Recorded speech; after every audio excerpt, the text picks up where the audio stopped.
Let's just do a little mic check real quick.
And one more test just to be safe.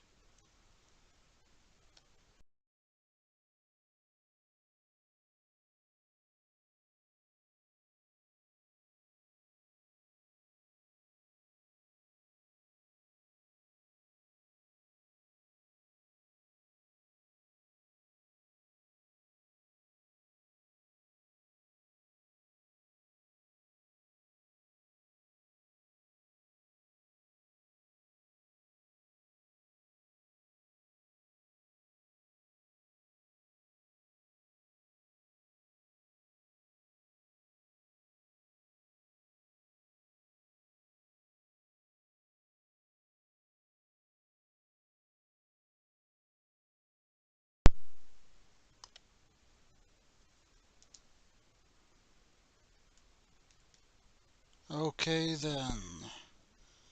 Well, it certainly has been a while since I've last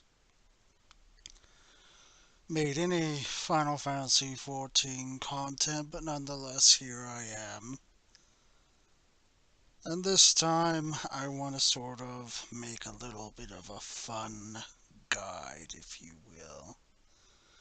This time, incorporating a little bit of slapstick humor with, I guess you could say, how to survive Final Fantasy XIV. So, without further ado, let's begin, shall we? So, first off,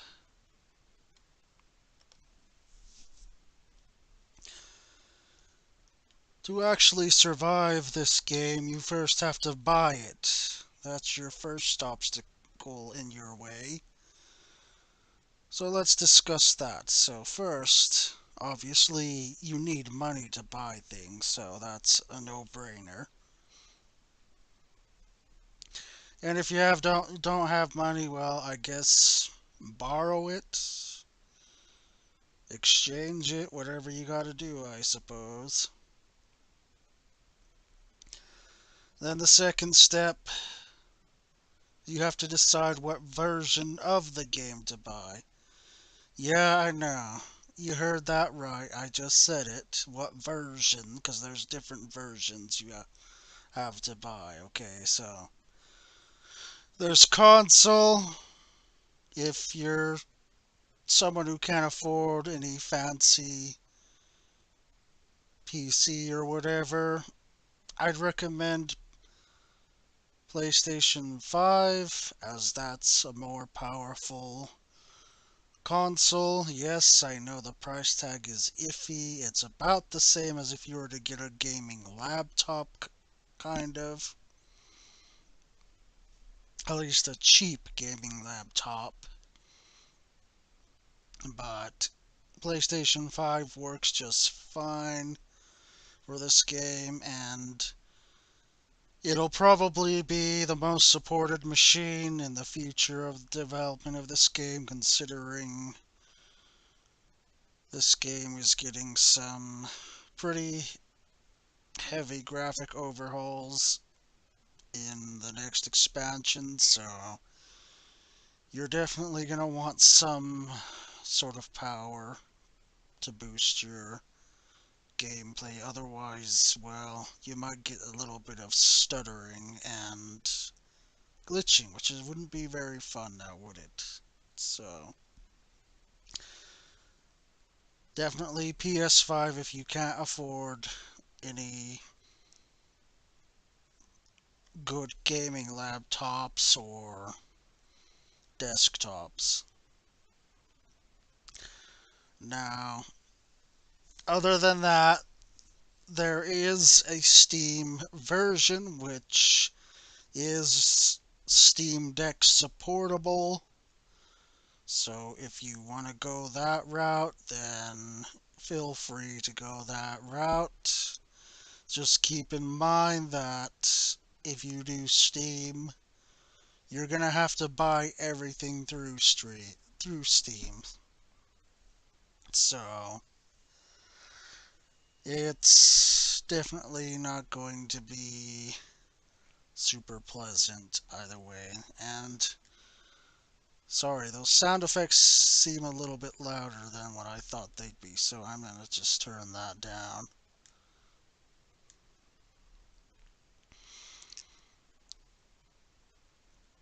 But just keep that in mind with Steam, even though, yes, it's Steam Deck compatible, you will have to buy expansions and DLC through Steam. Just keep that in mind. And not only that, but you will have to launch the game through Steam every time. Like, there is no separate launcher from Steam version. So keep that in mind. And then there's just regular old PC version, which you can purchase straight from the Square Enix shop itself online. Or if you're really adventurous and you want to have a physical copy, then yeah, I mean go nuts and go grab a disc version if you really want to. But it's available for digital, and that's probably your best route to go for PCs. Just get the digital version, just in case anything happens to your, computer or whatever, for whatever reason, then you have at least a backup that you can just re-download the game and such. So, there you go. Now you know the three different versions and what their perks and what their pros and cons are. Obviously, you know, with PlayStation 5, you're not going to be able to do high performance like you would on PC, but with the PlayStation 5's capabilities, it's on par, like I said, with like a sort of cheap gaming laptop, which is suboptimal, but still optimal enough to where you'll be able to play the game at a decent level and with little jittering in between and like glitches. So those are the recommended platforms that I would recommend for your own benefit or sanity. Now, after you've bought the game, Or I should say, there is another issue that plebs and noobs often encounter, and that's that they pick the wrong version of the game that's purchased from the get-go. And what I mean by that is, like, yes, there's the Steam, PC, PlayStation 5 I mentioned, but on top of that, there's also versions of the game itself that you have to take a look at. So there's the base version, which now includes the first expansion, Heaven's Word, completely free. So it's a two-in-one package, basically. They considered it standard edition, so if you just want to play that and maybe make up your mind about the other expansions after that, then you're certainly free to do so. Or you can get the complete edition of Final Fantasy XIV, which includes not just the first expansion, but all of the expansions up to concurrent. So, which that means more content to play and also more jobs and more playable races. So, if you want everything, I recommend the complete edition. But if you just want the bare minimal to test the waters or do whatever, then standard edition will be your friend. Which, generally speaking, standard is cheaper, yes, than complete edition. It just all depends on what you want to fork out for it. Now, after you've made the purchase of either standard or complete edition, you're going to get a confirmation email. Make sure you read that email very, very carefully. Don't just skim through it because you're going to need to put in a few things in order for you to start playing the game. You can download the game first, and then once it's downloaded, then you can come back to the email part. Because you're going to need that code that you were just sent for your registration of your game service to register yourself a Square Enix account, which you can do all via the game's launcher. So you don't have to have an account already made. You can make it through the game's launcher when you finish downloading the game.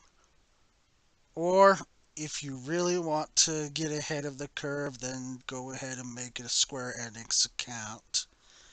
And then sign it into your launcher when it asks you for an account, and go ahead and register your code, and then you're going to be all good. Now, to register your complete game, you have to log into what's called the MOG Station. Okay.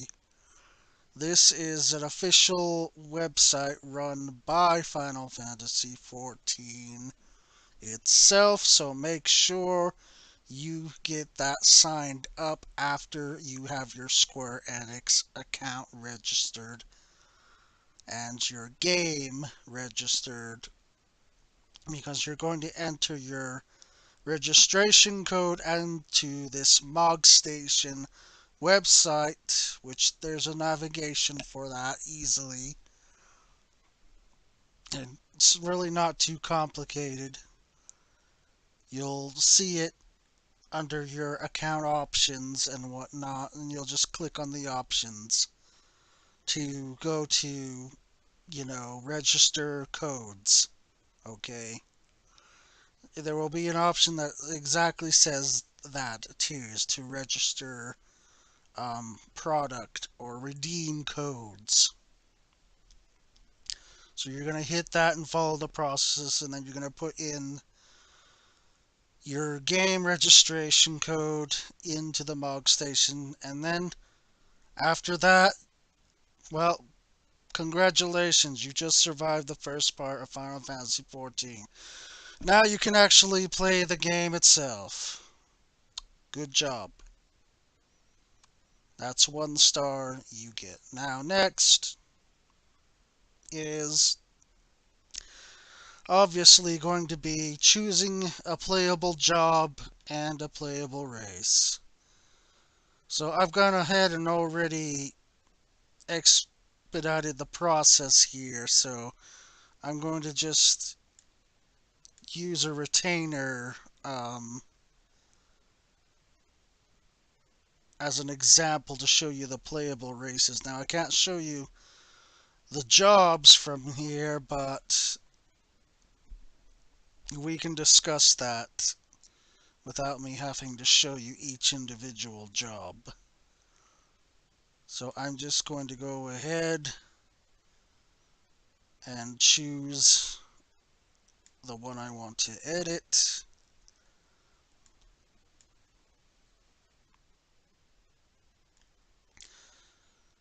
This is the retainer system. It's a system I will talk about later in this video, but first let me show you the playable races. Okay, so you have your basic human here. They have 2 separate tribes. This one currently is the more brawny or robust tribe of human known as Highlanders. If you don't want that, well, then you can just go for the regular average Joe Midlander clan, which does have varying options where you can make them more mature or make them look youthful. Just depends on your preference, I guess.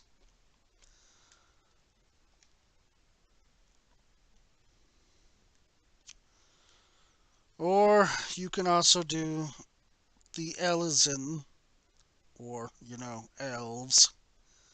Pretty self-explanatory, tall, you know, pointy ears, all that fun. They have also 2 tribes, Wildwood or, you know, Duskwhite, as they call it, and each has their own individual lore. This is not a lore video, so if you want more on their lore, then I implore you to seek lore specific content creators or go to lore, um, you know, websites and whatnot, or consult the Encyclopedia of Eorzea editions, as they are chock full of information about the playable races. Next is the Lalafell, which is basically your tiny dwarf-like race. Includes male and female. So if you're really like into the small world, tiny person thing, then there you go. This race is for you. And yes, again, tribes. So whatever suits your preference. And then you have the small cats, male, female variants as well, and yes, different tribes.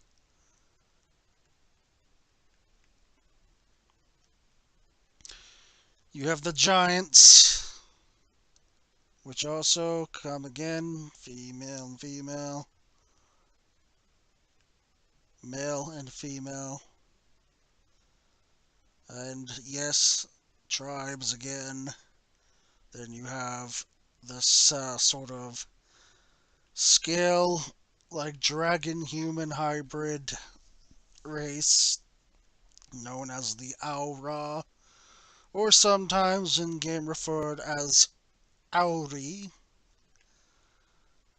So if that's your thing, then you will enjoy this playable race. So there you go. Then beneath them, you have the big cats. And yes, I know you're gonna make the jokes, so let's get that out of the way. Yes, they're technically furries, if that's how you want to see it, but they're Final Fantasy furries, not any other kind of furry. They're typically known as Ronso, but Final Fantasy XIV's renamed them as Hrothgar for whatever reason. And although it doesn't have a female counterpart right now, they've said sometime in the future there will be a female Hrothgar. So pick your poison, little cat or big cat. It's whatever you want. And then lastly, the bunny-eared race. Yes, they're bunnies. Everyone has infatuations with bunnies for some particular reason. We're not here to debate. I'm just here to show. So, male and female and tribes. So there you go. And like I said, if you want lore on them, then you'll find lots of lore on them either on YouTube or here or the encyclopedia, or you can go to the official website and look up their lore stories. So, without further ado, that's your playable races in a nutshell.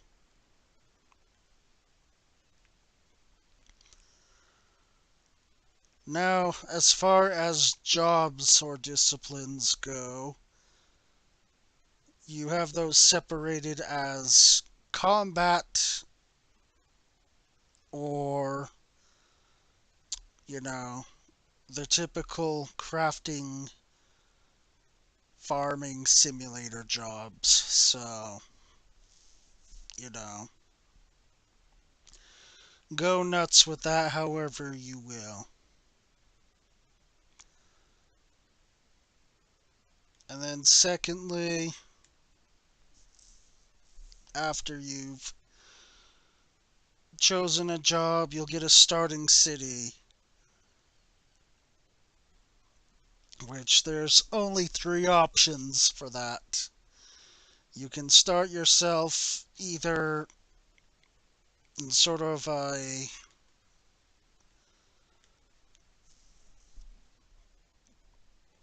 desert like city, or if you really want to, you can choose the more adventurous, like pirate city, seafaring pirate city. Or you can also just choose like the typical, fantasy forest, enchanted forest setting to be your starting city. Now keep in mind, of course, that whatever starting city you choose will be kind of job locked, so whatever job you choose to start with, it's going to be locked to one of those three areas. So make sure you pay close attention to that, because if you don't, then you're going to be in a world of pain later on. So save yourself that trouble and just make sure you understand the job you're choosing, where it's going to start off at. And basically, your starting jobs amount to the typical sword and shield tank job. Then there you have, the typical archer range class. And then you have a typical mage spellcaster, a healer caster, also typical. And then you also have the option of a axe swinging tank with um, sort of a lot of power behind it. And then you have the martial artist, sort of, you know, fighter job that uses fists and kicks. And then there's also a summoner who summons mythical creatures or otherworldly beings to fight at their side. It's called Arcanist on the selection screen. And then there's also the roguish job, which you can unlock after you've reached level 15 in one of the base level jobs. And that eventually evolves into ninja, which I don't think I need to explain ninja. Just bringing that up should be a key factor. But maybe you're someone who doesn't play Asian MMOs or Asian RPGs. So basically, a ninja is like a stealthy assassin, okay? That uses typically stealth. They usually will have throwing projectiles of some kind, and they assassinate, as well as they use what's a mythical power that's called ninjutsu, which is basically a form of magic or spell casting. So that's ninja in a nutshell for you, in case you didn't know. So that's what the roguish thief kind of job evolves into after a while, which you'll have as an option, like I said, after you've reached level 15 in any of the starting jobs that you choose. And that will be another option for you.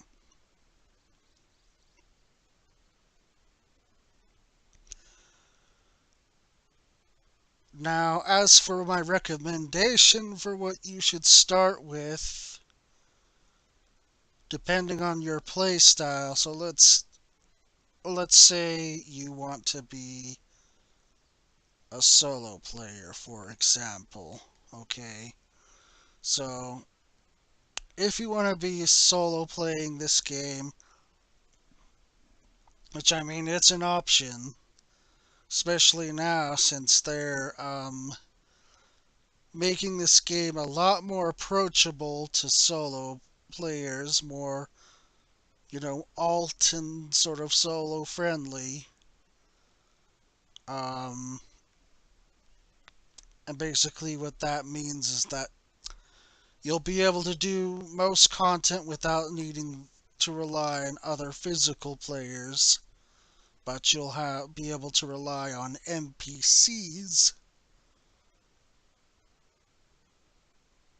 just characters that you interact periodically within the story, or, you know, questing stuff. So they're making that as an more accessible option. So let's say you want to play this game solo for whatever reasons you have, then your best bet is for tank is to use warrior because they have great sustainability. You are not going to die a whole lot as long as you manage your defensive abilities and your, self recovery. And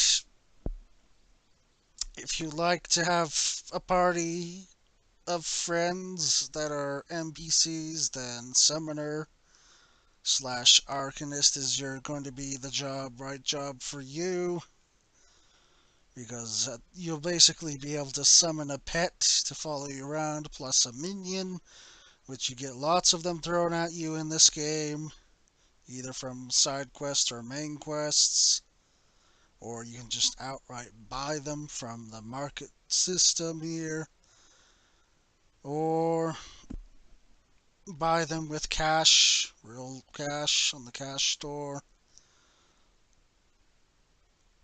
And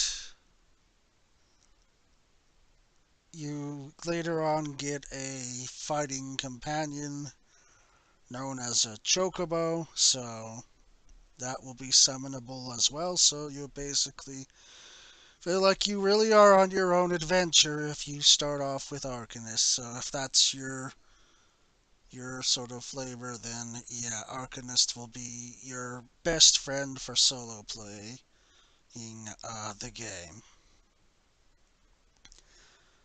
And you could probably enjoy, I'd say, Pugilist or Pugilist, however you want to say it, which later evolves into Monk. You can call it either one you want, Monk or Pugilist. This is the um, hand-to-hand fighter I mentioned, the martial artist. So lower levels, it's definitely approachable and playable solo for the most part until you get to the very end game. Then it actually requires more skill, but for the most part, you'll be okay dancing solo with Monk. As for healer, just straight up white mage all the way. That will be your best bet to solo. The other healers we have in game are a little bit more complex, but not so complex that they're hard to play. They just require a little bit more to process compared to the simple button presses of, white mage that are pretty easy to understand and to grasp.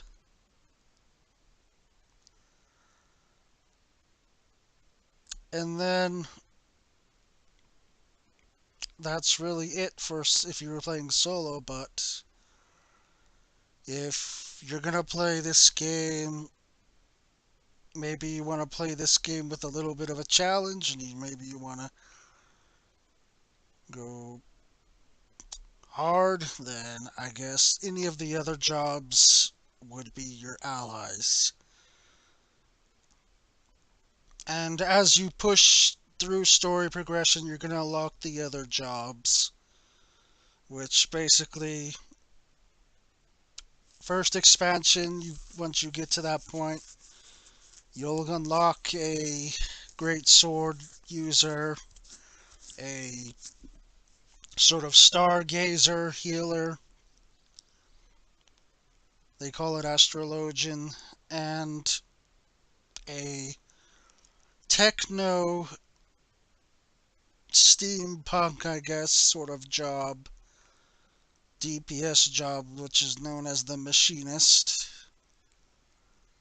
They use guns and lots of other tools and gadgets, so if that's your thing, then you can switch to that after you've gotten to the first expansion. Then the second expansion, once you've hit that point, or rather, I should say, once you've hit the point of getting level 60, then you've basically unlocked um, you know, the gunbreaker job, which is a gunblade. I mean, if you don't know what a gunblade is, think of a gun and a blade mashed together. No, not a bayonet, if that's what you're thinking, but a literal, like, sword infused into a gun. Just, yeah, that's gunbreaker. And then there's Red Mage, which is a fast dual caster. They cast spells in successive flurry. They cast both white magic and black magic, which that's kind of a combination of two of the base jobs that you already get in game. So, if that's your thing and you want to feel like you're a multifunctional purpose wizard or whatever, then there you go. Red Mage will be yours at level 60. And then there's Samurai. I feel like I shouldn't have to explain this one either. But again, if you don't play Asian RPGs or MMOs, then just think of a mystical swordsman. Okay? That's basically what a samurai is, just a mystical swordsman with a lot of flashy and fancy sword play. So, that's also something you'll have at level 60 if you bought the complete edition of 14.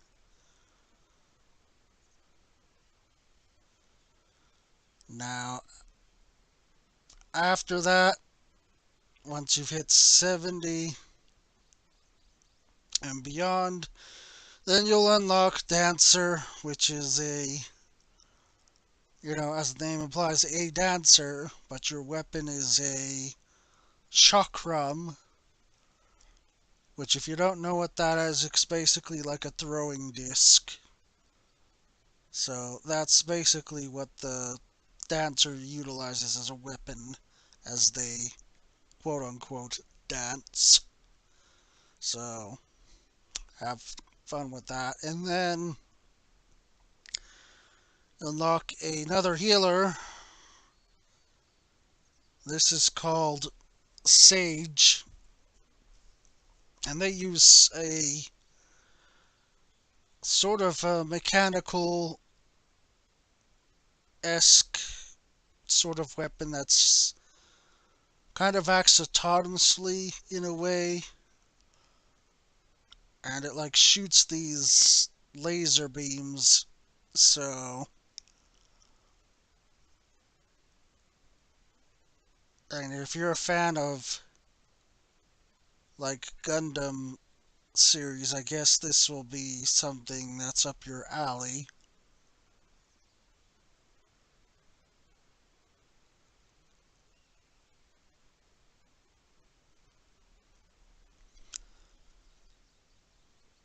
And then you'll also, the last job is called Reaper,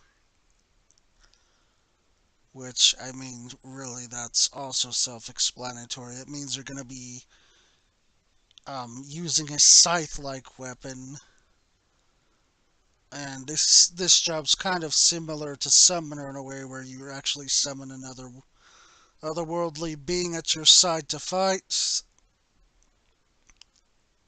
but also there's a mechanic with this job where you actually fuse with said being, and that gives you sort of a power boost. So if you like, I guess, dark themed jobs, then this would be, I suppose, ideal for you, as well as the great sword job, which is called the Dark Knight. So there you go, Dark Souls fans. There's your two jobs. Go nuts and go ham. You have your Dark Knight and your Reaper, so have fun, go crazy. But that is essentially all the jobs. And sorry, I forgot to mention, there is a second healer in the earlier game, which you technically don't unlock until level 30. I know, all these levels, right? Aren't they fun? But if you can stomach the grind, then you'll get all the jobs. And yes, you can play every single job that you unlock on a single character. You do not have to make an alt. Unless for whatever reason you feel like you need to for, I guess, roleplay purposes, then go right ahead. But hey, if you've made it this far, you've gotten past buying the actual game, and you've made your character, and you've gotten your job, well, good job. You're already in a good direction. But if you've quit because of all that, just from dealing with all that stress, well, I don't know what to tell you. I guess we'll see you in a couple years from now. I don't know. But either way, you've gotten through all that, so now let's continue forward now. And basically, this is very story heavy game. Now, if you've never played a Final Fantasy game before, you're gonna struggle with this game. And that's that's not just a joke. Okay, I'm not laughing because it's seemingly a joke, but you will struggle with this game if you don't like story driven games, because that is precisely what this game is story driven. And that's basically what Final Fantasy games are, is completely heavily narrative story journeys. So if you can't stomach that, then I'm sorry, but I guess you didn't survive Final Fantasy XIV. So I guess this is where the video ends for you, and I wish you the best of luck wherever you else you end up, and I hope you enjoy whatever you enjoy in another um like MMO-esque game, because yeah, this game is very story heavy. And if you don't like that, then you're not gonna survive.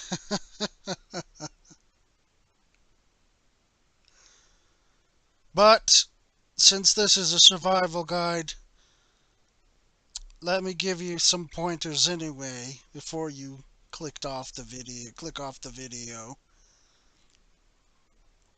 Okay. And that's You are allowed to skip cutscenes in this game. That is an option. If you find something in the story unbearable to read through or listen to, then you do have the option to skip. However, don't tell anyone in public chat that you did so. Don't even say it on Twitter, because you'll get all the Final Fantasy the story Puritans coming after you if you say you're a story skipper or a cutscene skipper, because they get so incredibly anal about it and get triggered, I guess, that you, of all things, decided to skip, you know, a story driven game's story just so that you could continue on your way to whatever it is you want to get out of this game. So, yeah, that's your pointers. And also, if you really don't want to do a lot of the story, the developers offer you a skip potion for real money. And no, it's not cheap, so if you're willing to pay that price, then yeah, okay, you can do that too. You can buy your way out of the story, essentially. But again, like I said, there's still going to be those Puritans who are going to trash you just because you skipped everything. So, I'm not one of them. You know, it's your game to play how you want, man. You paid for it. You're going to be paying for it. Yeah, by the way, this game's a subscription-based game, so if you're not used to having to pay for a game constantly, then yeah, you also you also kind of failed surviving this game. So I don't really know what to say to you there. But those Puritans are easy to ignore, trust me. They'll screech and howl at you all day long, but in the end, who the fuck cares, man? Honestly, who cares what they think? They're random people on the internet, okay? You're probably never gonna interact them like ever in your life, your actual life. So let them screech and howl and get all of their angry bottom energy out. And yeah, let them just get it out of their system and then move on with your life, because they're going to complain about it no matter what you do or say. So it's better just let them get it out of their system and just you say, yeah, okay, whatever, and just do whatever you want, okay? And you know, if you at some point you say, hey, you know what? I really want to understand like what's going on in this game story, then the developers not only did they give you the option to skip, but they've also given you the option to do a redo, a restart button. So it's called um, not the unending journey, but which that's a feature if you want to watch the cutscenes again, you know, without playing the game over, but you're gonna miss some context though, with just the cutscenes they provide. But if you really want to restart button, then under this duty tab here under menu, they have here what is called New Game Plus. Basically, you'll hit that at any time you want to redo, like, I guess, reset your story progress to go back. And let me tell you, this isn't like a full reset either. Like, you're not like resetting any of your progress in game, but like this is basically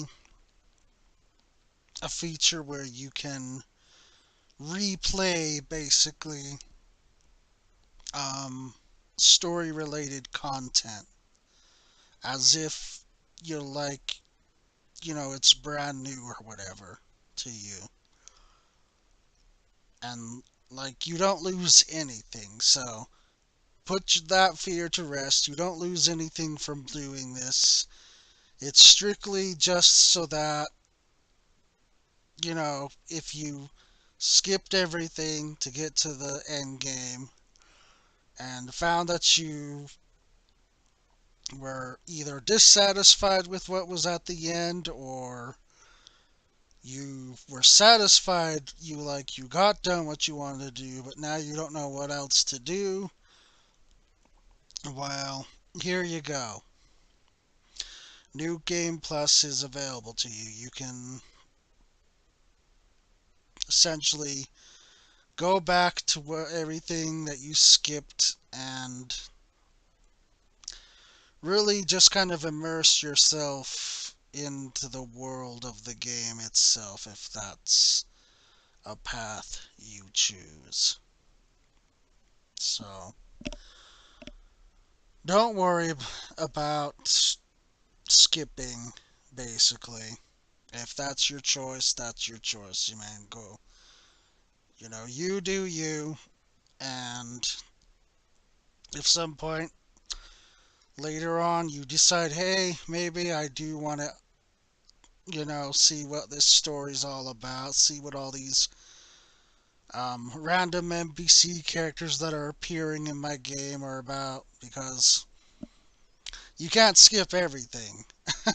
I hate to break it to you, but you can't skip current level content story, so you're gonna be forced to do some story whether you like it or not. There's just no avoiding all the story altogether. So while you may have skipped all previous expansions, well, guess what? In this current expansion, you ain't got that option. Sorry. Other than skipping cutscenes, but you're still gonna have to drag and do the content in the story. So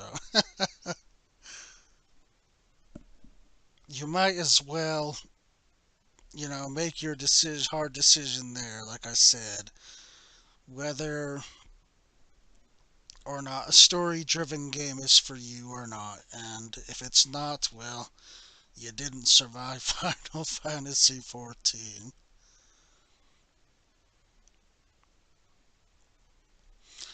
But anyway, another important thing that you should do to survive this game is clean your damn HUD. Clean what's on your screen. Scrub it. Like, get that thing organized to a clean looking UI. And you can do so by going to your system settings and going to your HUD layout. This HUD layout here is basically where you can set up all your hotbars, space. You can set up your party member list, your stats, your map, and whatever else you may think you need to have displayed on your monitor. You can just all set it up here, and you can set their sizes to a max of like 300, I think, and then a minimal of 60%. So just make sure that your UI is nice and clean.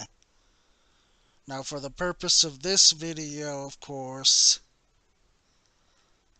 I have most of my UI hidden because I'm making this video to be less distracting as possible so that you guys can survive, quote unquote. So, there you go.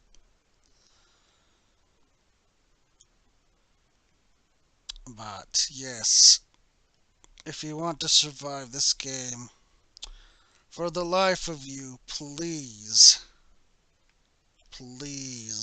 clean your UI before you start jumping into play, because you're going to have lots of things thrown at you and your eyes are going to be jumbling around like a circus. So make sure you clean your UI so that it's comfy, nice, snug, and comfy. Like, have it be your cuddle buddy comfy.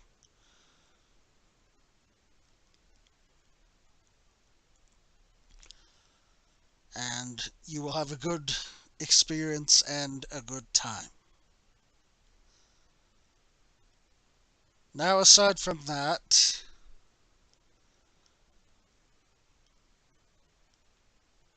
let's say you've gotten through all that, okay, you're able to stomach and bear the story.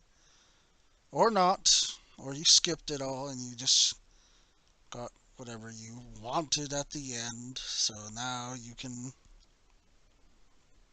do that. New Game Plus option if you want to.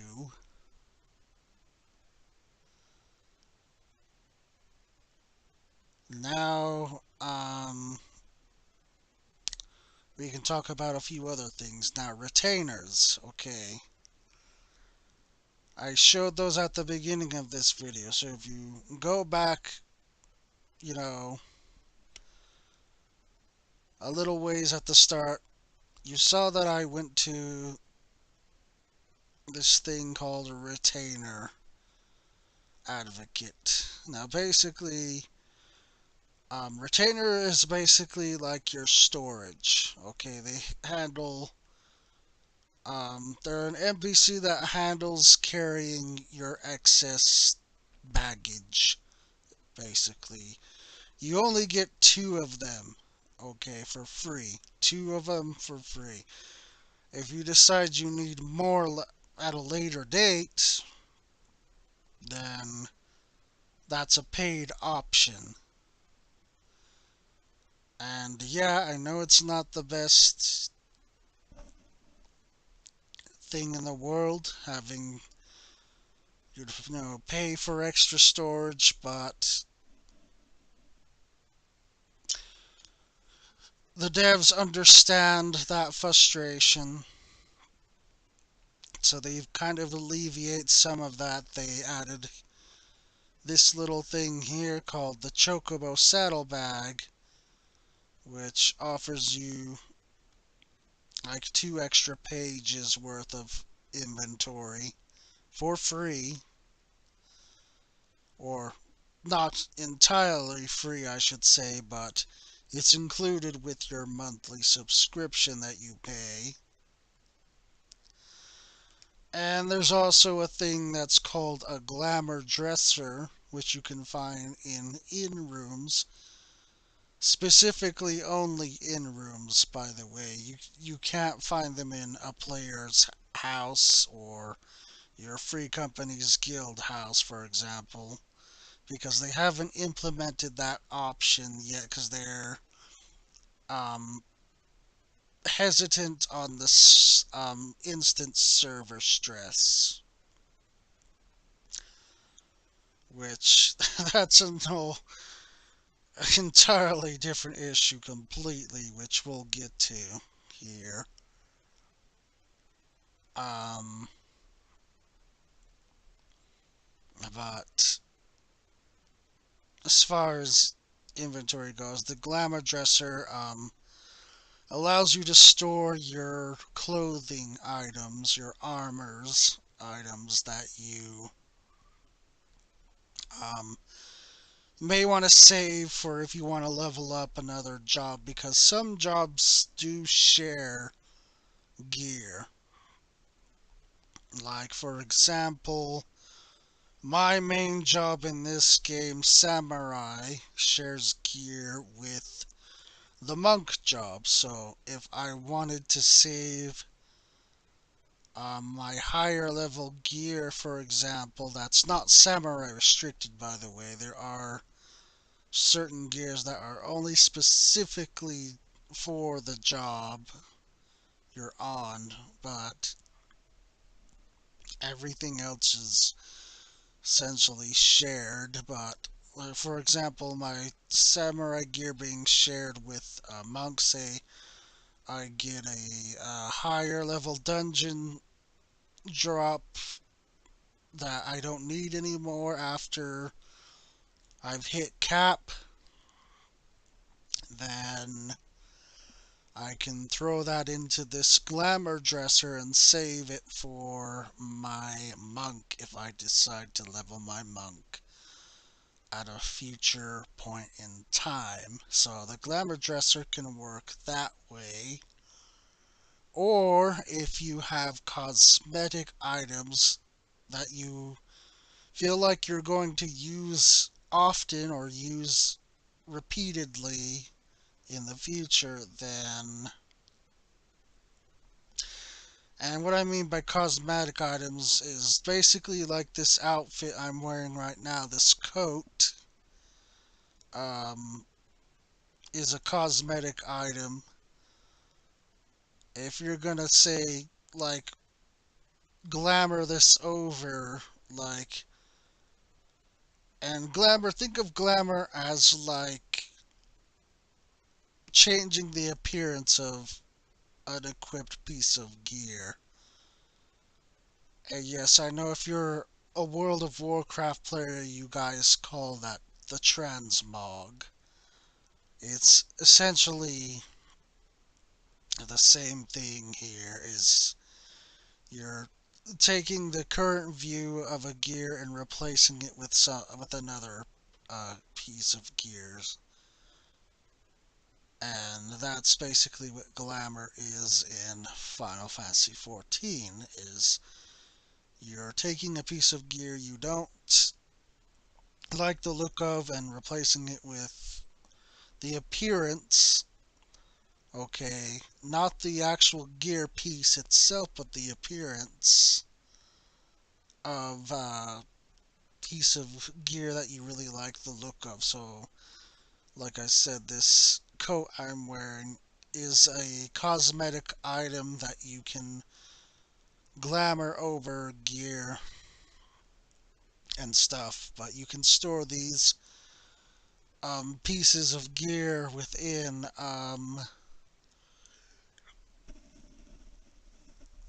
the glamour dresser. Now you get another storage system included with your monthly sub, and that's sort of a seasonal and a like achievement award storage space, and that's basically called the armoire or armory, and you can find this in rooms, or sometimes your free company guild might have one, or you can outright just build one yourself or buy one and store it in your personal apartment, which, like I said, we're gonna get to the housing system, which is a big can of worms. So, but this armory or armoire is basically where you'll be able to store seasonal and achievement related glamour pieces. So there's that. So basically, have your armory chest here. You have your inventory chest here. Your chocobo saddlebag here. And then in the inn room, if you don't have an apartment or, FC room, free company room, um, you'll have that armory and the glamour dresser to store, you know, stuff within. So, but specifically, your inventory and your chocobo saddle will be for crafting materials, miscellaneous medicinals, food, and upgradable things here, and dyes, of course, and your retainers can store much the same thing, including all your weapons here and all this gear. Your retainers can hold everything as well, and they have a maximum, I think, of 7 pages worth of storage, which is basically seven of these. Think of it like that, like seven of these sized pages. So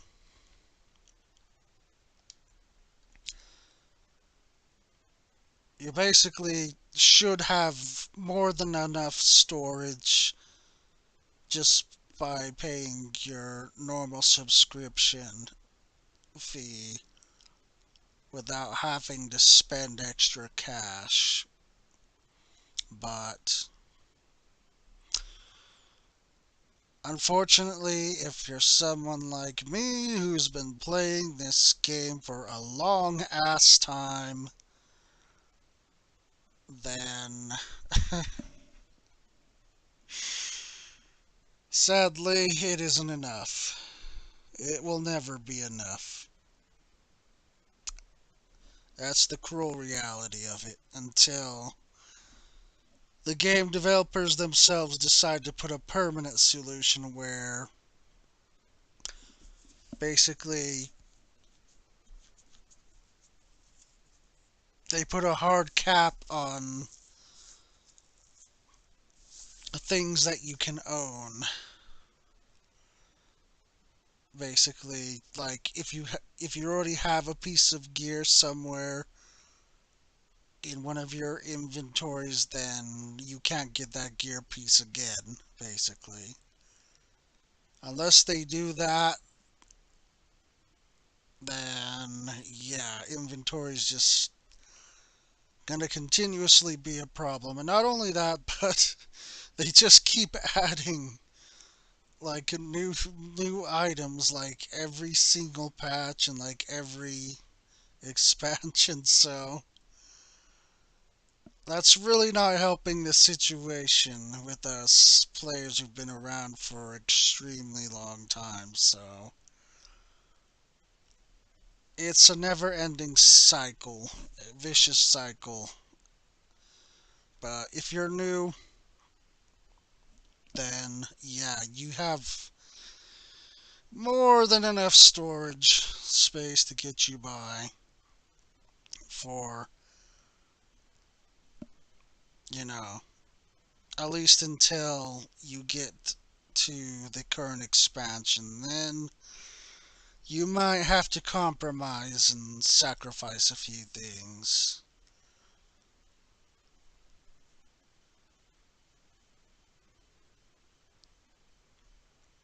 But anyway, just keep that storage thing in mind, and you will increase your survival chance. So,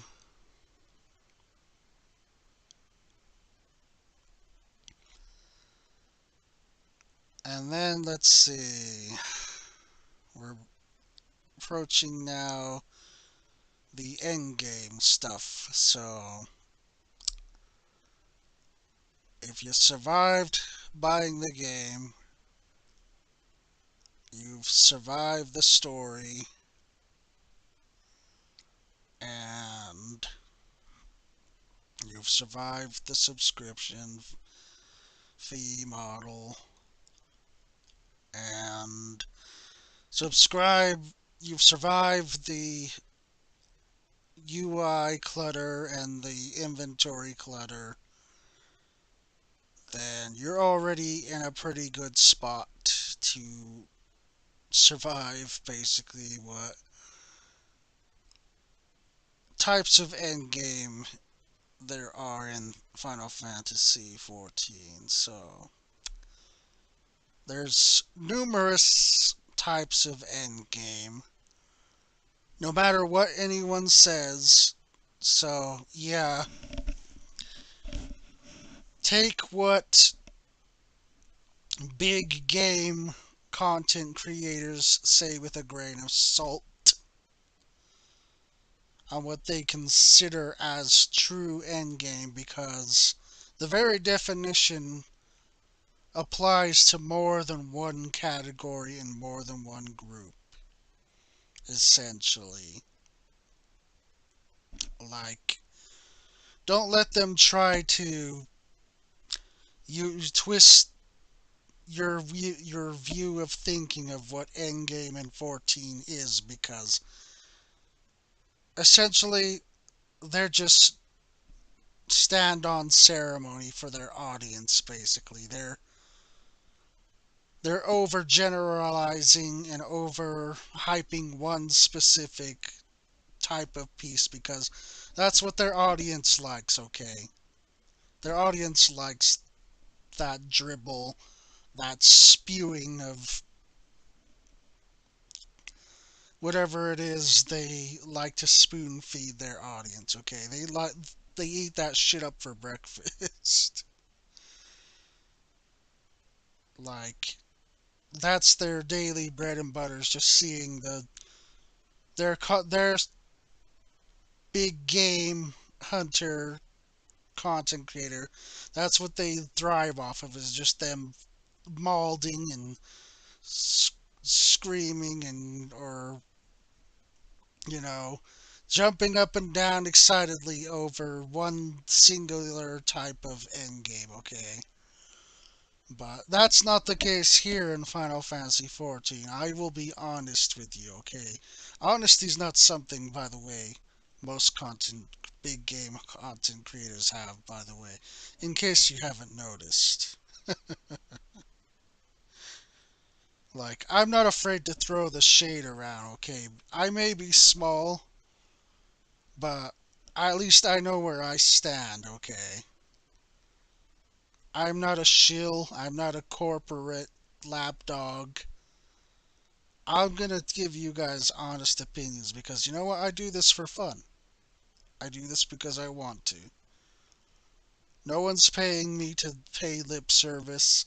No one's behind the curtain behind me saying, say this, or, we're gonna take account, your account funds away, or whatever. I do this as a service to you, my viewer. Okay? So that's how you can know I'm being genuine, being honest with you, okay? I'm not doing this because I have to, but because I want to. Because I feel like I need to. Okay.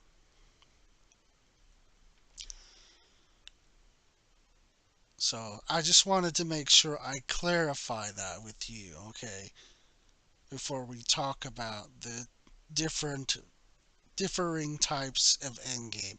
There isn't just one singular type like all these big dogs will rant and rave about, okay? And try to convince you that that's all there is because it really isn't. It's really far from a long shot of what this game has to offer you. So let's talk about it. Okay, so like with any other MMO, yes, there are raids. Yes, there are grinds and farms that you have to repeat viciously. Okay, to get things such as cosmetics and mounts and fancy shiny weapons to show off to everyone. Okay, yes, those exist in Final Fantasy XIV. And yes, there is a type of PvP. In fact, there's different types of PvP in Final Fantasy XIV. And we'll talk about those different types. There's also various casual activities you can do for endgame in 14. We'll talk about those too. So, there's just all kinds of different endgame you could be doing in Final Fantasy XIV. You're not strictly limited to just the typical MMO model of raid this, get your drops, done, quit for a week, come back when there's a new patch or whatever. Okay. There's tons more you could be doing. Okay. So let's discuss what you could be doing for endgame. So, let's talk about the typicals. Okay, rating. Yes, you have rating. You have traditional rating in the earlier game. It's called the Unending Coils and the Epic of, or whatever it's called, Alexander quests. Okay, those are your general um, traditional raids. Then you have your boss room raids, which are called trials. Okay, or sometimes they refer to as just 8-man raids, or they take it a step further and they call them ultimates. Okay, and it's exactly what basically what I just said. It's a boss room um, raid. So those are the three boss room raids you've got there. Is you have 8-man boss raid, extreme 8-man boss raid, which are called trials, and then you have ultimate 8-man raid. Okay. Now these are just tiers, okay, so think of normal 8-man raids as your casual level, okay? They're your casual level of boss raid type thing. Then you have the extremes, which are a bit harder in difficulty, but still approachable by someone who's semi-casual. Okay, that's the next tier above the normal 8-man boss raid. Then you have ultimates. Now this is where it gets dicey and really on your back of your seat type of hardcore gameplay rating. So if you're not fully prepared for this tier, this ultimate tier, you're gonna fall flat on your face and you're gonna have make lots of red faces, okay? So if you're not prepared to put in effort and time and cooperation for ultimates, then you're gonna fail and you're not gonna succeed in those raids. You're gonna better be served relegated into trials and, you know, I guess what they would call the harder normal 8-man, which is savage, okay? But even mid-core players can do savage raids too, so I guess I would place savage 8-man raids a tier above extremes because savage does require cooperation and some efforts from the player side. So that's your rating endgame. Those four things. Now there's also a fifth tier of rating, but this is completely casual, and this is done with 24 players instead of 8. And this goes back to the idea of the traditional rating, so back towards Coils of Bahamut and, the Tale of Alexander raids, only with more players. But it's completely casual. Like, you could be face rolling your face across the keyboard and still complete these 24-man raids, basically. You could even get a carry.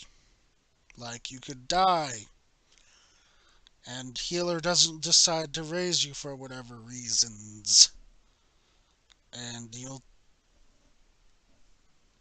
could get carried through all this 24-man raid because it's just that easy to clear. So, those are your tiers of rating. Next is the other typical PvP. Okay, now like I said, there's different types of PvP in 14, okay? So, you have the typical one-on-one. However, the one-on-one is not open world based because the devs said they don't want to promote a toxic environment where people are constantly harassing and spamming, fight me, fight me, fight me, fight me, fight me all the time to players who don't want to participate. So they've locked this one-on-man one into a single area, but I think they should open up more locales for it and even expand the system. But because I think this PvP has more potential to be more enlightening and more fun without promoting toxicity. I mean, basically, the system works for itself. Like, if they would just expand it to more locales in the world, then this would be a really fun type of PvP, you know.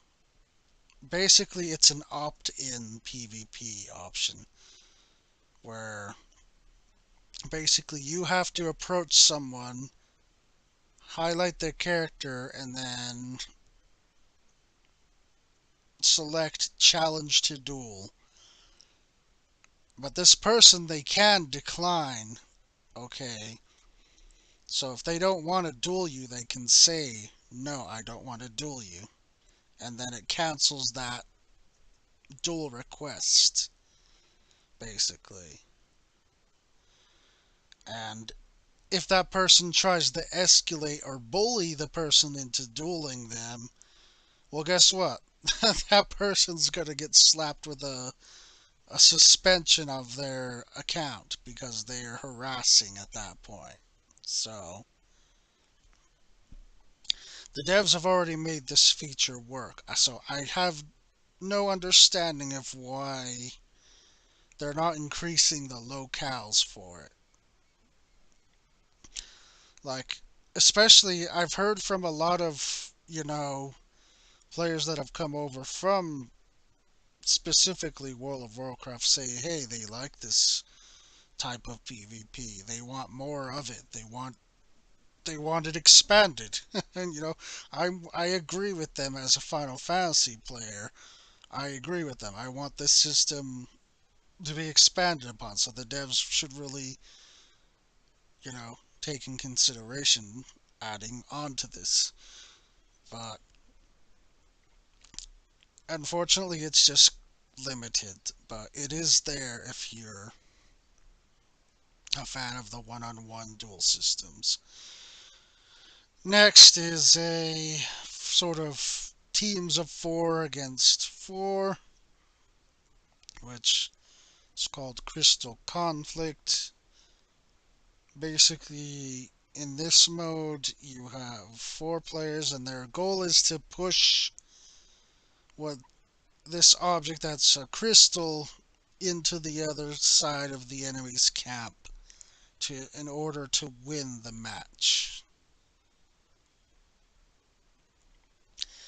And basically, the team who pushes the farthest to the enemy's base by the time the timer runs out is basically declared the winning team.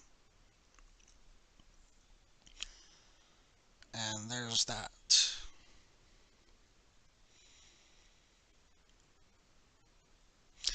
And this one it's okay for a first time experience, but after about 50 or so matches, it's really not that fun anymore. Like, they really need to do more with Crystal Conflict, you know. Like, they've said they're going to add another stage. Okay, great, you've added another stage.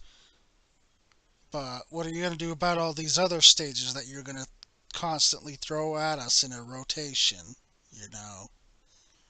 Like, there needs to be more stuff going on in these stages to make them relevant and make them fun to play in. Just randomly shuffling us through isn't really that fun when the objective is still the same, you know. They need to add options to increase success of the objective, you know.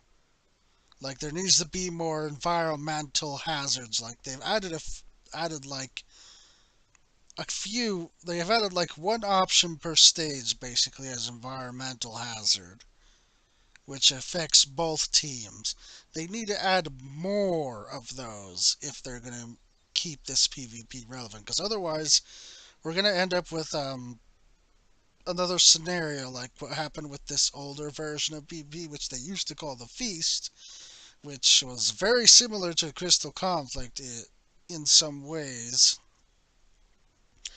Only instead of, pushing a crystal around, fighting to push a crystal around, you were fighting to collect trophies, basically.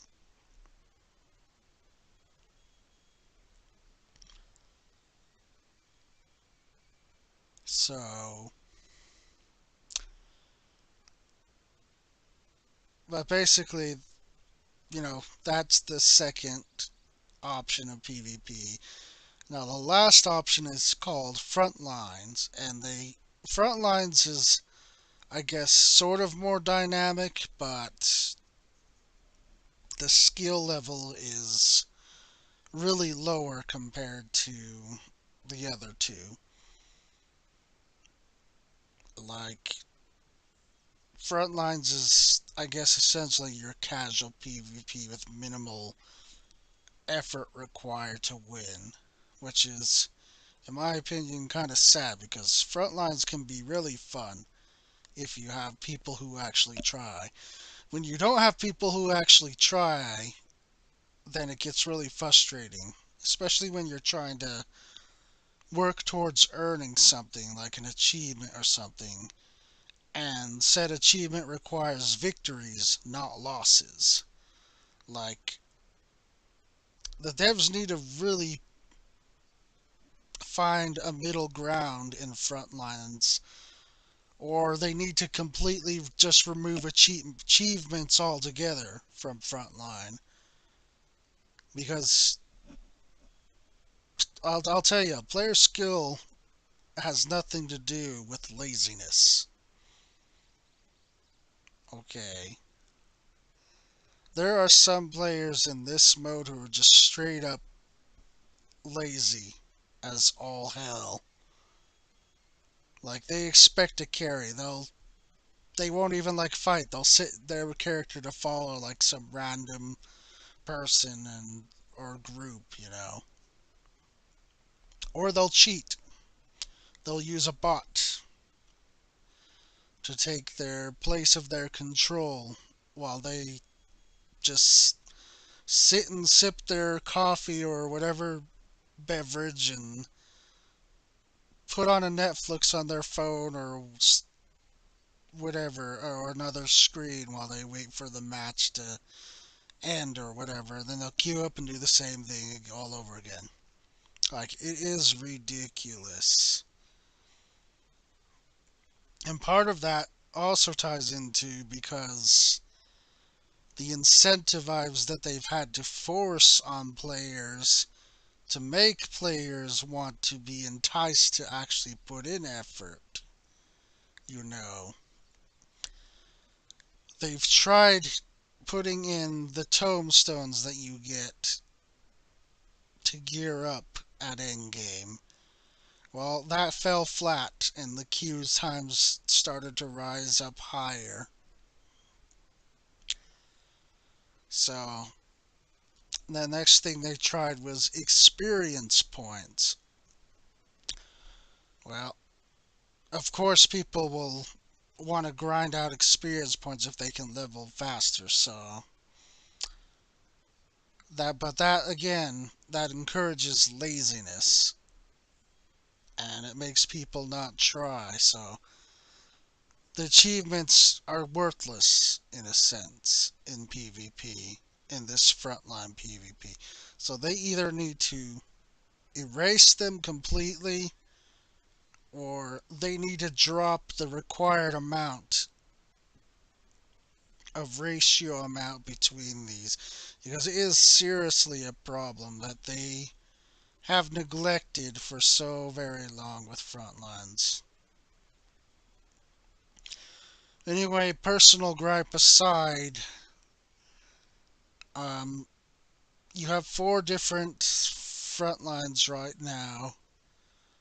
The first one, Borderlands, you fight for control of bases, and then you run up to the top of the hill, basically, to do a sort of like King of the Hill battle to gain the most points off of what are called nodes. And that's basically the entirety basis of your match there. And you can pick off like 1 point, and I mean exactly 1 point, a single digit point from killing a player. Whereas killing a node is worth like 5 to 10 points, and controlling a base ticks you up 1 point, like, well, maybe not even that, like 2 or 3 points per minute or per second. So objectives are more important in this PvP than actually killing the other players. And that's something that I see people struggle with a whole heck of a lot in this mode, in these frontline modes. They think killing enough times is going to help them win. Well, it's really not. You need to do objectives at the same time as the killing, otherwise, you're going to lose every single time. The second frontline is called Shatter, and this one, the objective changes, but you're still killing players, but you're also killing these nodes, which spawn in the form of ice blocks. And the smaller node ice blocks are worth about 7 or 8 points, and then the bigger ice blocks are worth 100+ points. So you definitely in this one want to watch your map, because your mini map will be your best pal in telling you when node spawns on this Shatter. Um, oh, that's right, I skipped over one. Sorry. One before Shatter is called Seal Rock, and again, it works very much the same kind of Borderlands, where you have to control bases and these nodes to earn points, and they rank them as in this one they changed the nodes how they work. They rank them as um, a B tier, an A tier, and an S tier. The S tier, of course, is the highest one, which will give you like 10 points per second that you have control of the node. And then the A will give you like 5, and then the B is like 2 points per second. So the A's and the S are definitely more invaluable.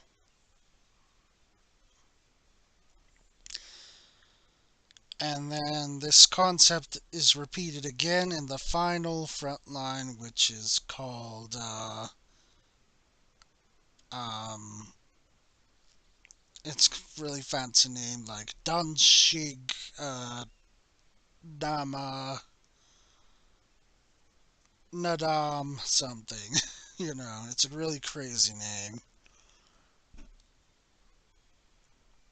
But in this last front line, it's basically the same thing. You're fighting for node control of nodes, and the higher the tier the node, the more points you secure for your win. But again, I say most people struggle with this mode, is that they think killing is the be all end all when it's not. It's actually you need to kill and hold these higher tier nodes simultaneously, or else you will fail and lose.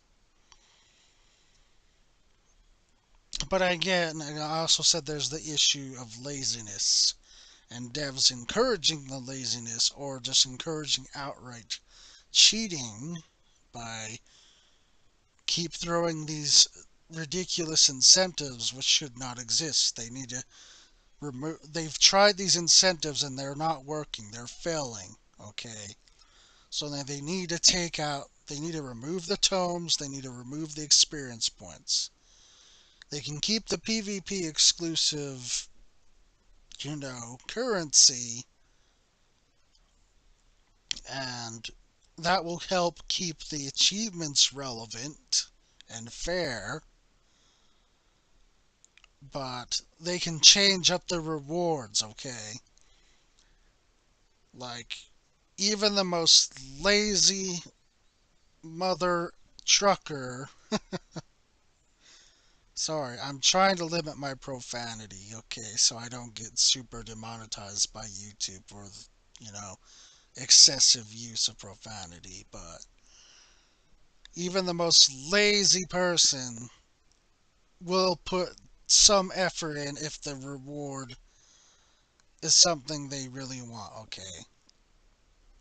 So that's what the devs need to take in consideration with doing rewards, okay? They need to stop doing these incentives to get people to lazily queue up, because lazy isn't helping their achievements, okay? If they're gonna encourage laziness, then achievements need to not exist at all in these modes, okay? So that's your that's your rating and that's your PvP end game, okay? Your typicals, like I said. The other typical is your crafting and farming simulator, okay? Those exist in this game too, if you choose to participate in them. And no, they're not the funnest. Point blank, I'll say that. They are perhaps the most easiest piece of content you'll ever touch in this game. Anyone can do it. And heck, they even set it so that you can autopilot some of this stuff. Like, I'm not even kidding. Except for the farming simulation. The farming simulation, you actually do have to move around, but crafting simulation, it's basically a 100%. You can 100% just set it to autopilot. It's that not mind-numbingly boring. Like, at least in my opinion, as someone who plays the game on more of a semi-casual aspect, is that I don't particularly find sitting still that fun, but I know that it's other people's bread and butter, their cup of tea, so if you really like that, then yeah, okay, it works for you. You can be a chef, you can be a carpenter, you can be a clothes maker slash armor maker, you can be a goldsmith, you can be an alchemist slash apothecary. Um, you can be a miner, or you can be, I guess, what they call a botanist, which is technically, you know, not really. You're really a botanical person-ish. Like, I really don't understand how they consider it botany when botany has to do with mostly flora, whereas their version of botanist not only deals with flora but also fauna and with you know, food related plants. So like I don't know why they didn't just call it farmer because that is basically what it is. It's a farmer. Botanist is basically a farmer. So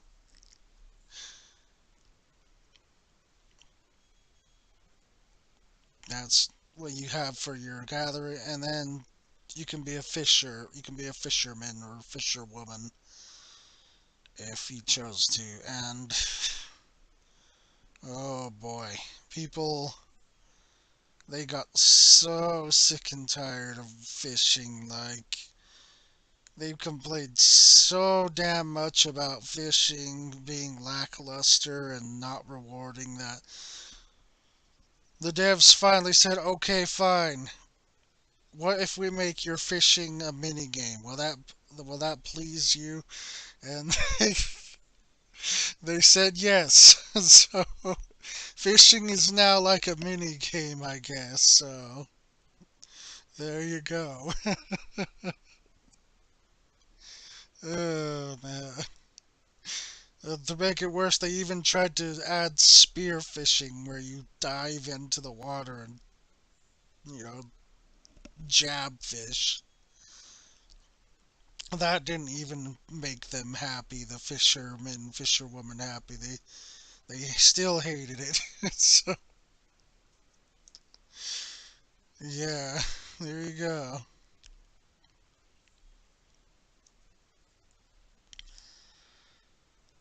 And then okay, we've covered the simulators, PvP, the rating. Then there's uh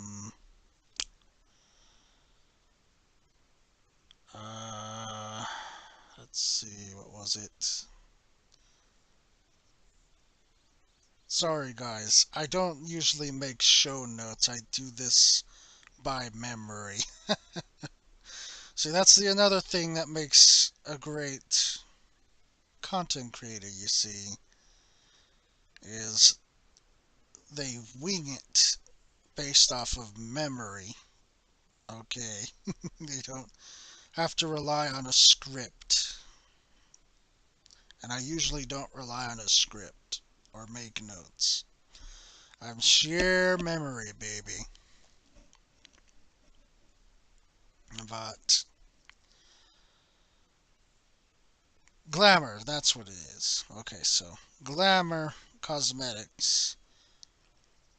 That's obviously a big thing to every um, MMO gamer, online gamer, um, RPG gamer is cosmetics. How you look in game and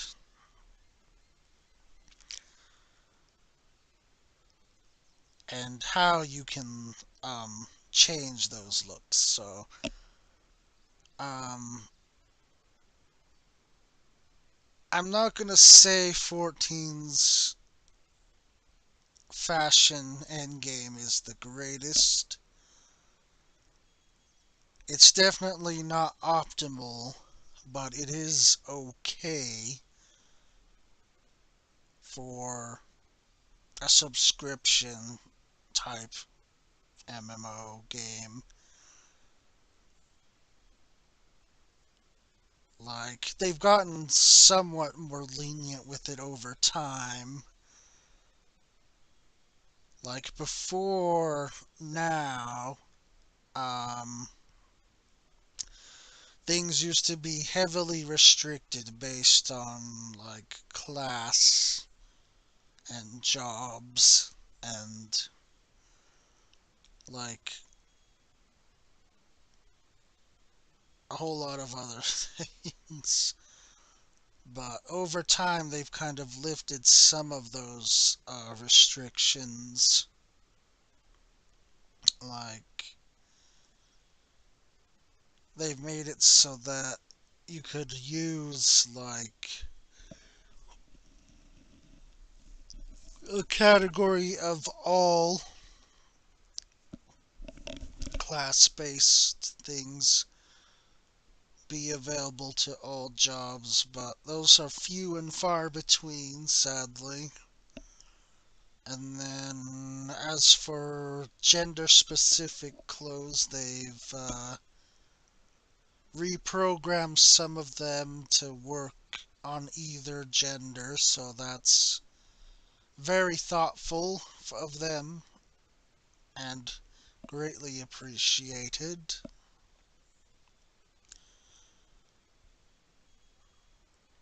But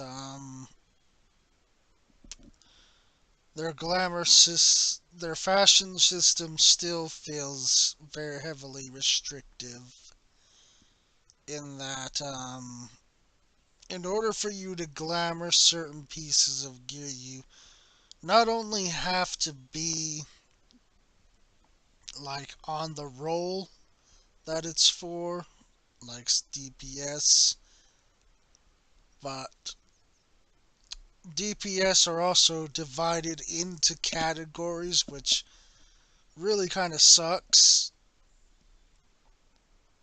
Like I would have greatly preferred it if they didn't separate into categories. Like just have them all be equal across the board.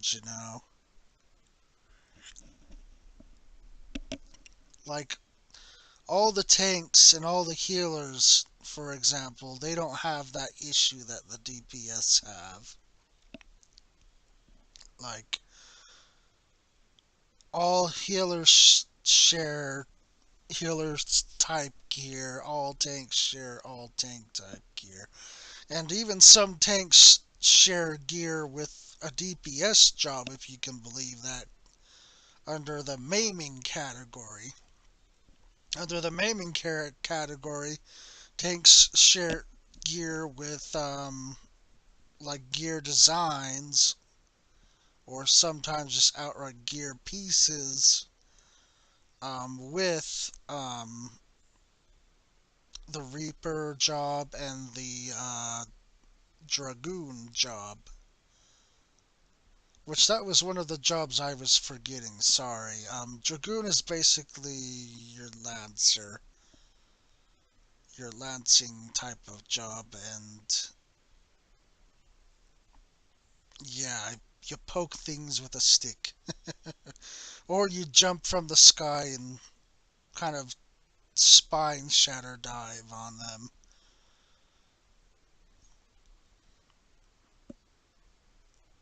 But yeah, I really do not. And like, also, healers also sometimes share, you know, gear sets with casters too, as an example. Caster DPS. Like, why do they allow that for those things, but like, all DPS that are like melee, they can't share gear, for example. Like you can't be on a striking type DPS and share gear with a maiming or a scouting type of melee. It makes no sense at all, you know. And similarly, they have the ranged type physical too. They don't share. Well, actually, yeah, the range types do share, actually. They share gear. Except for the magical DPS. Like I said, they really do this a weird way to me. Like, how about instead, of like all this jumbled mess, they should just make one set for tanks, one set for healers, or maybe just one set for magical users, including, healers and magic DPS, one set for melees, and one set for, the range physicals, the non-magical range, basically. You know, like, is that so difficult for them to do? I feel like it's really not. Like, even if they did that, that would probably alleviate some of people's angst. But really, honestly, I think they should just cut off all these silly restrictions, except for the relic gear, which is very specialized gear for a specific type of job. That they can leave exclusive, okay? That would be totally fine.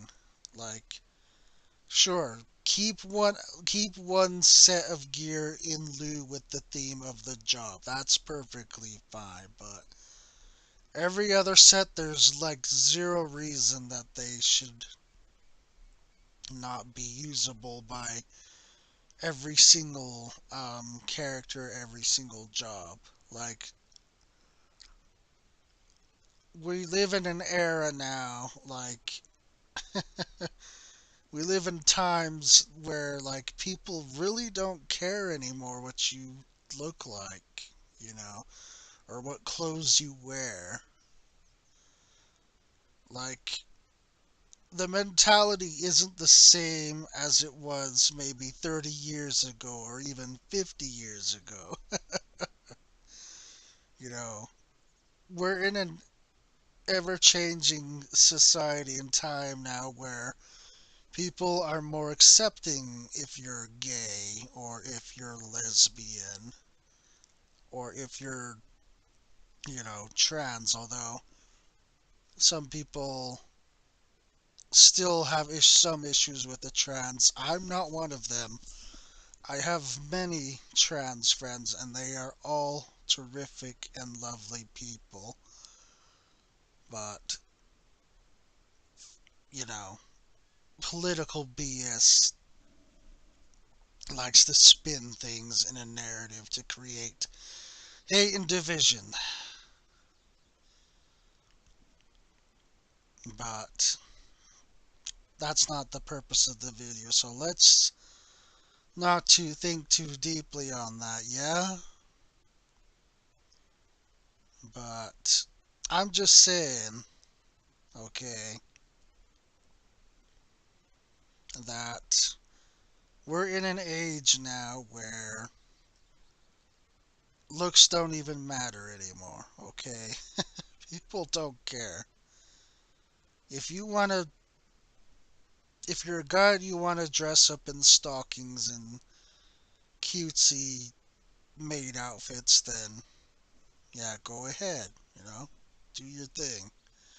If you're a woman who wants to wear jeans, who wants to wear, or like t-shirts and wear, jackets or whatever, that's perfectly okay. That's acceptable in today's world, in today's societies. Maybe not everywhere, of course.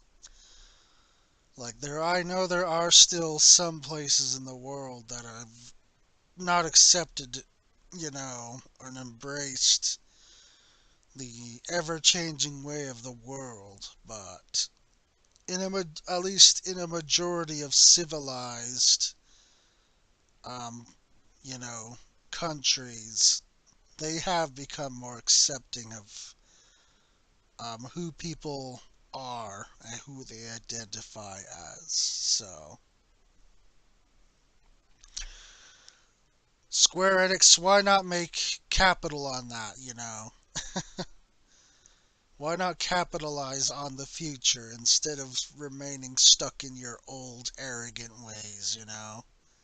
That's the way I see it about this fashion system here, is that we're dealing with just like, you know, old men who can't get over their old traditions.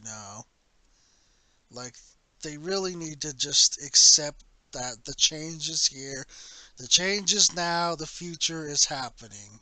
and they need to just let it happen. Basically, like life is just too short to be stuck to traditions and let them dictate your future. Let the old ways remain where they belong in the past and let the future shine, is what I say. And sorry, that's a bit of a too much of a tangent for one topic, but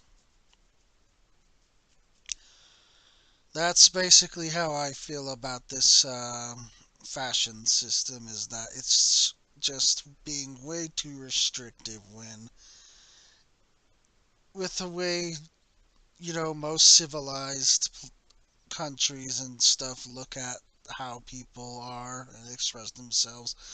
It really just doesn't make any sense why they have to, follow tradition when tradition just doesn't exist anymore. It's an all dated and old concept. They should really embrace, like, how things are going. We don't have to obsess that things look certain ways anymore, okay? And yes, one can argue that, yeah, some people have OCD, bad OCD with certain things. Okay, that's more of a personal issue. The individual has to work out with themselves. It's not an issue that the devs should have to, make compromise for. Like, just let people have freedom of expression, and they'll heavily profit from allowing such freedom.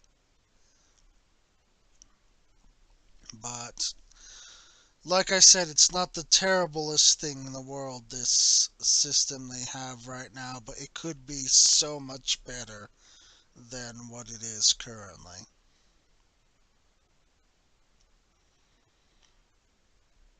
Anyway, moving on. There's also a less than savory end game, which is role playing, hence why this game is not just called MMO, but an MMOJRPG.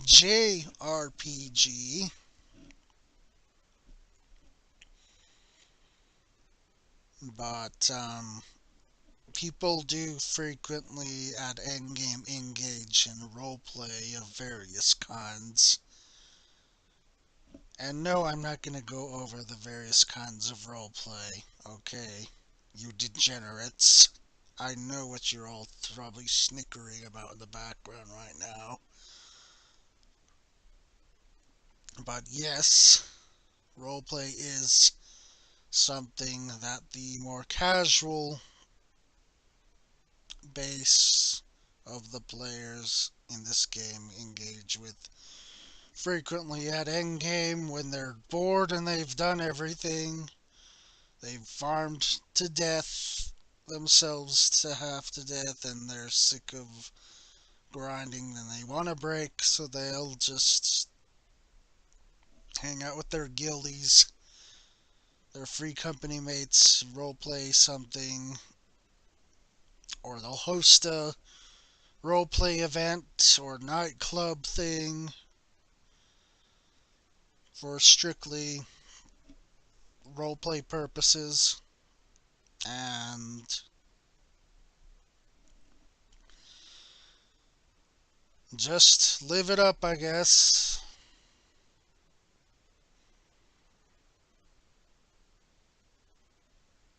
But that's a type of endgame.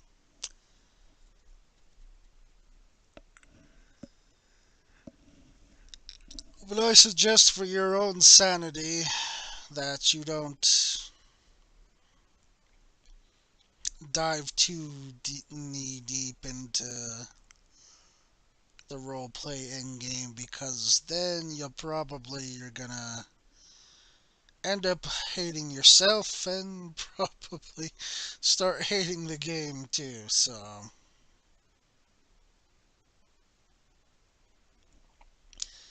and probably hating the players. So, take role play in small doses would be my advice to you, because some people literally take it way too seriously. Like, no joke. Like, some of the role players in this game really go to the extremes. Like, they treat it like a religion. When really, it's not, okay? It's just a game, man. Alright? It's just a freaking game. But, yeah. It exists, and it is a type of endgame, but don't take it too seriously. Don't get yourself buried neck, knee deep, whatever, into it. Just take it in small strides, small doses, and your sanity will be okay, and you will survive this game.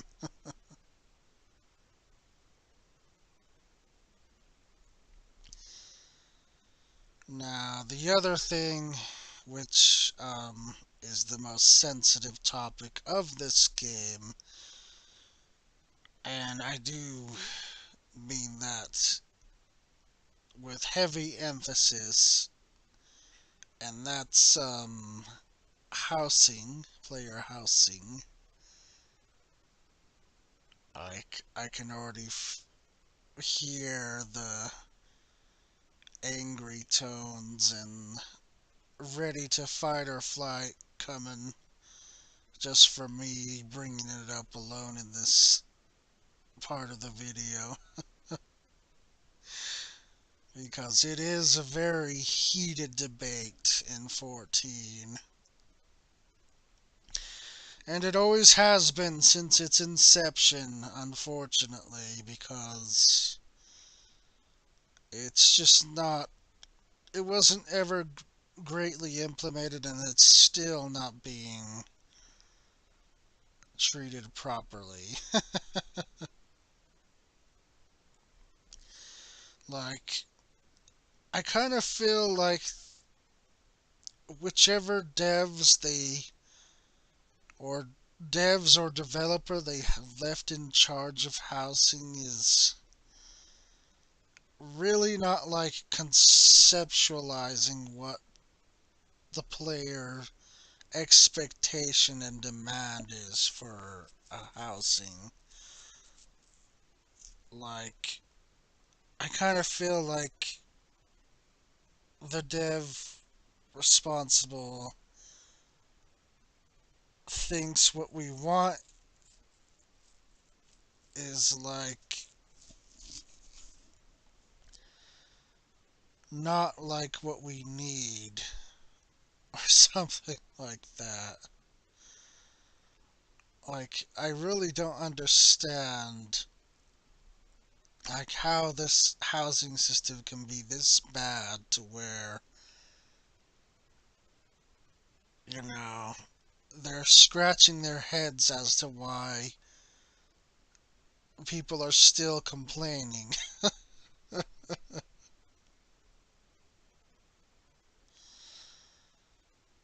Like, okay, so let's do a timeline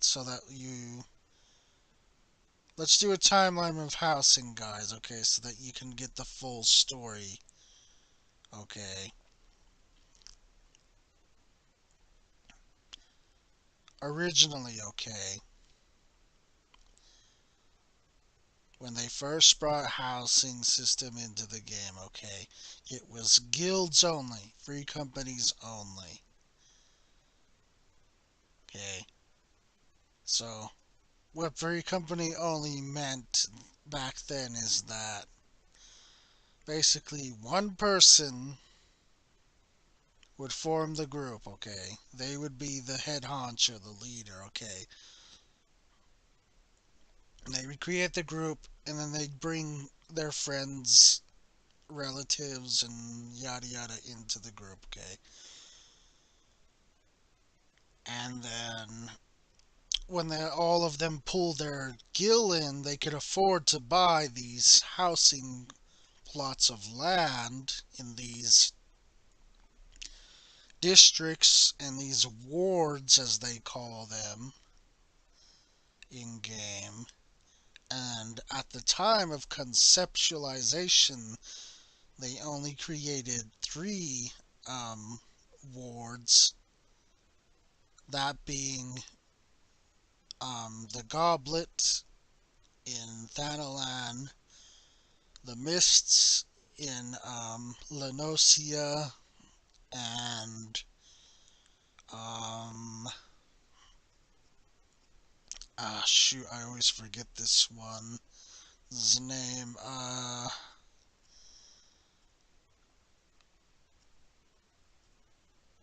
it's probably because I don't visit it often, but there's one in Gridania, okay,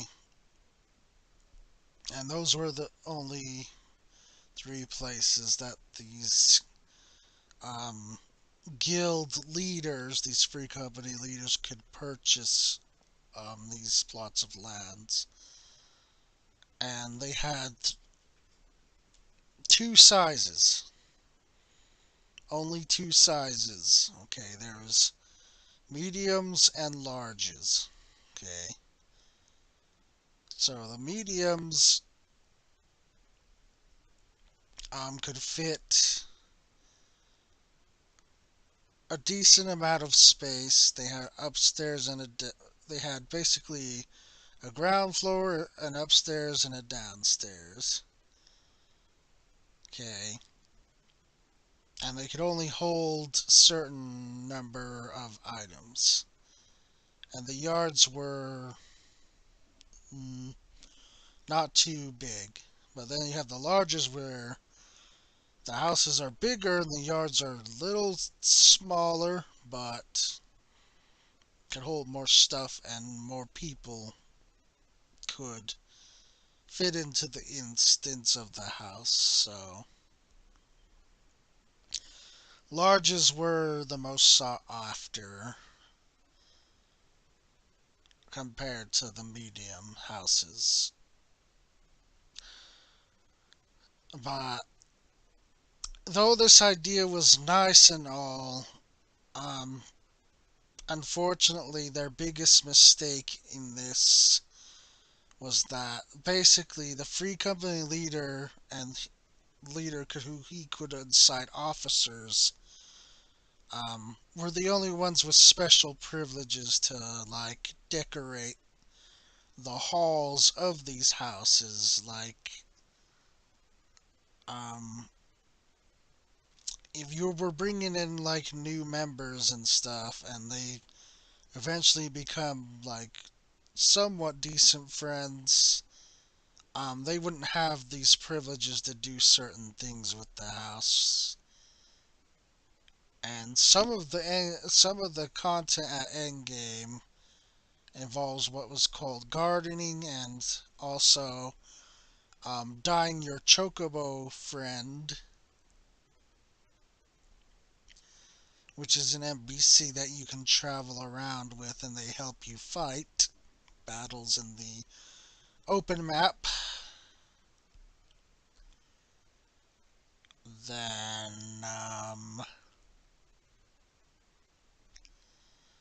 you had to have specific permissions to do so. And this led to some dramas, and people just like had enough. And also, they tried to fix it a little bit by adding free company rooms to where people could buy their own room in their free company, and that would be just kind of like their little living space. It was a temporary fix, but again, the free company officer and leaders had too much dictation over who gets to keep those and stay. Like, if you got kicked out of your free company, well, you basically lost that room and all your the majority of your stuff that was in it. So Yeah, that caused a lot of friction. So people were not happy with that at all. And they complained heavily um, everywhere, basically, about it. So the devs are like, okay, well, let's try this. So they implemented a even smaller house than the medium, and they said, okay, these we'll have these smaller houses, and free company or private players can own them. Okay, so they did that, and they added more districts, more wards to the existing housing areas. And for a time, that kind of made people happier, but the problem was that with people getting more interested in the game meant that there's just a lack of the number of houses available, and so people were getting mad again because there wasn't enough supply. So the devs, in their great and infinite wisdom, decided, hey, okay, well, we don't have the server space or the resources right now, so let's auto auto time them out. So if the person doesn't stay subscribed and logs in for a certain amount of time, I think before concurrently it was like a 30-day thing. Like if you were absent for a month, then you'd lose that house plot. Whereas they've extended it to like 45 days, which isn't by like a whole lot, but you know.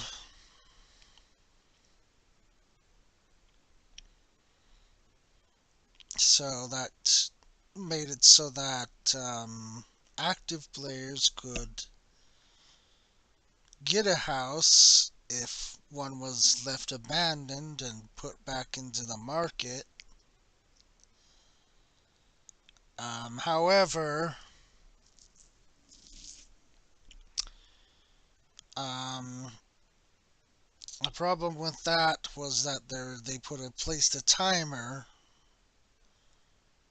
So when the person lost the house would be on the market, but there'd be a timer that people had to wait in order to purchase that plot. So unfortunately, that didn't make people happy either. So they were very frustrated. So devs decided, hey, okay, we'll we'll buy more servers. They bought more servers, and then they added more plots. That fixed a little bit, but only a little bit. So they were scratching their heads again, and then that's when they decided, okay, well, we tried and it's not working, obviously. So they decided, okay, let's put in an apartment system. So they did that. And basically, the apartment system was exactly like the free company rooms. So basically, you know,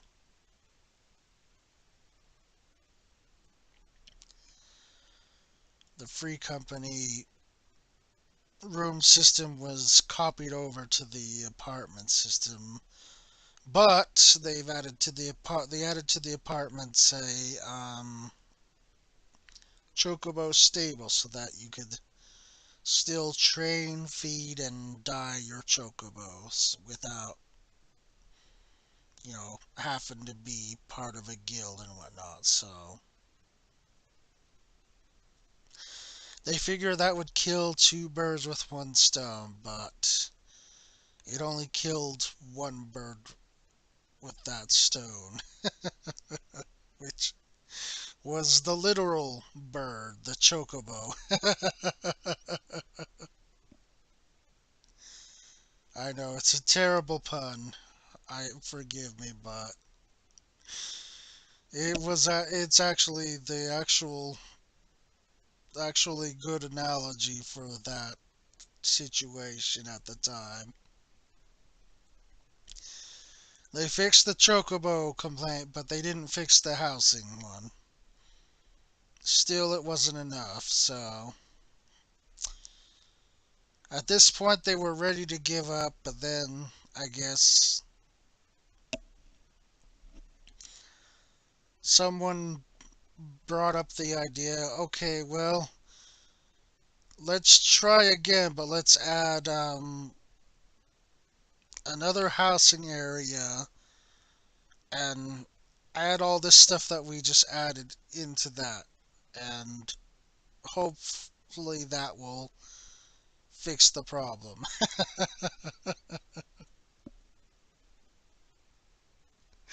Spoiler warning, guess what? It didn't.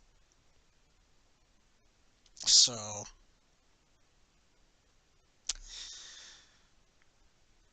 I think at this point, the developer or the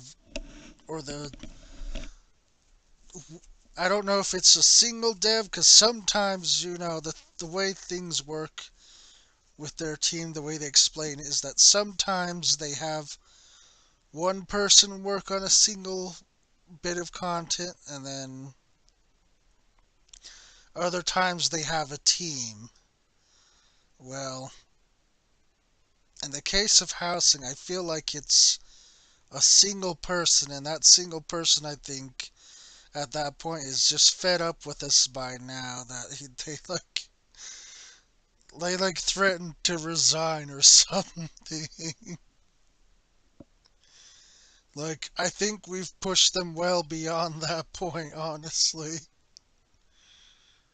because even after all that, it still wasn't enough. Okay, still wasn't enough because the game just kept growing um, in popularity, and there just isn't enough housing. Okay, that's always been the greatest problem with this is there's not enough supply. But there is a solution to this problem, okay? And it's one that they should have done right from the get-go. But like I really don't know why they couldn't have just done like an instance house system, honestly. Like they could have given us like a single like area for just a house or like a little cottage or something like that. People would have been totally accepted with that.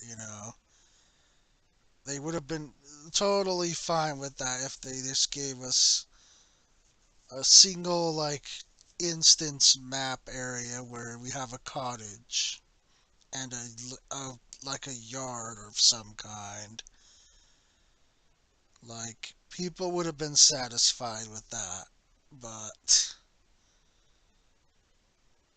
rather than do that, they decided to add a lovely little RNG pachinko system to the housing now.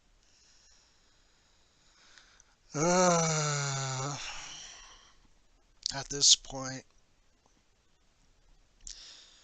both us and the developers are shaking our heads in concern because um, we really are kind of at odds here.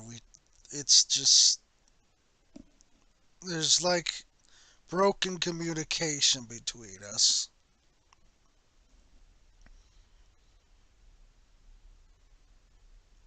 That's what it feels like with this housing endgame. Is like there's really broken communication,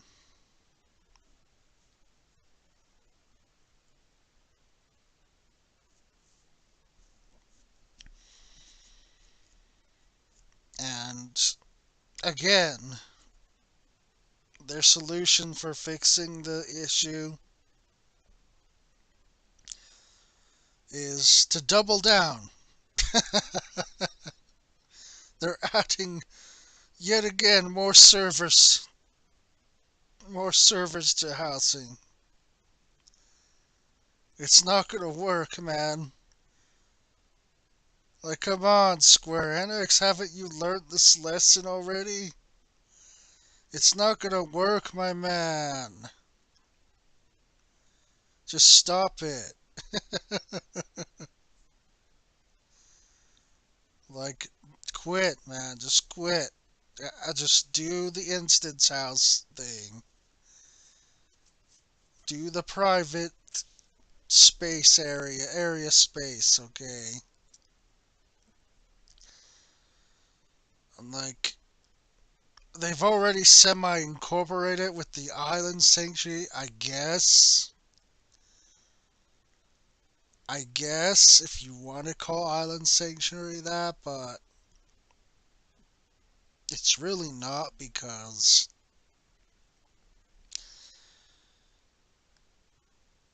you're really like limited in this island sanctuary thing. You don't get to choose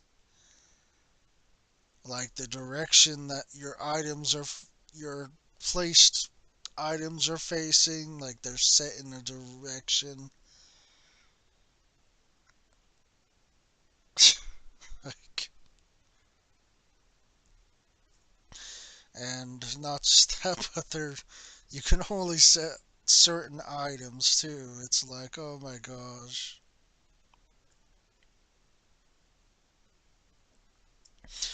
Oh, and I guess the island sanctuary shares server space with the housing server, so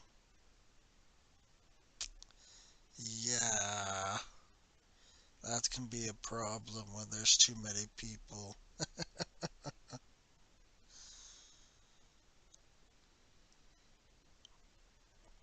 But yeah, this is why housing endgame is such a touchy subject. Is like there is no winning on either side for the devs or for the players. It's just a mess. It's a mess. And the solution, like I said, it's right in front of the devs' eyes, but like for some reason they're not getting it. That or whoever's trying to translate it to them for us is not the basic, not the sharpest tool in the shed. And they're only confusing the developer with the message, basically, of what we want.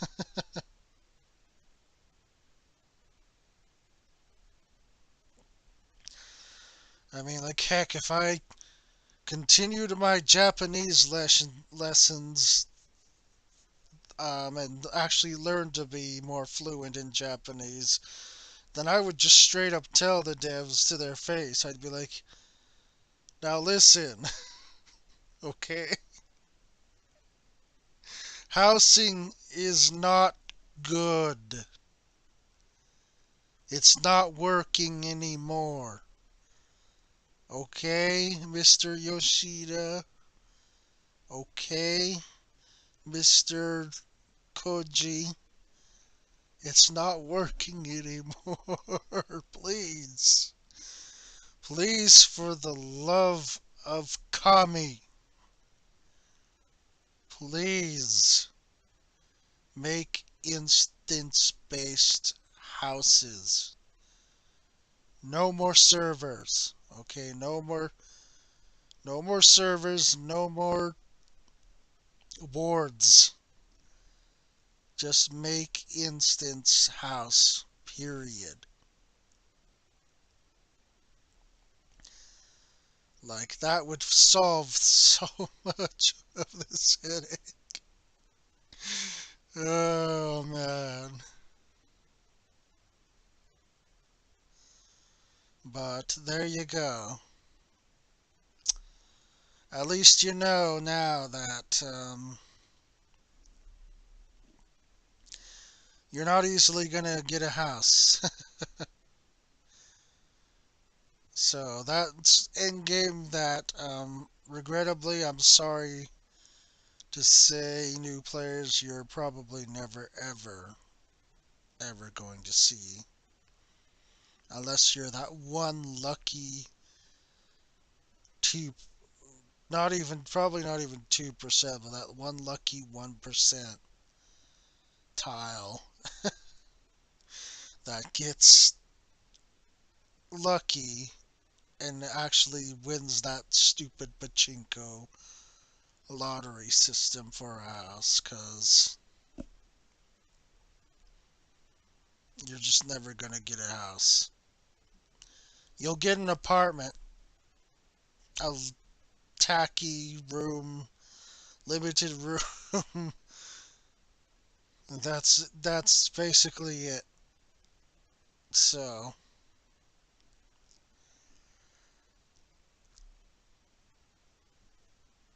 yeah, it's unfortunate, but unless someone point blank tells them, okay, like I just said, like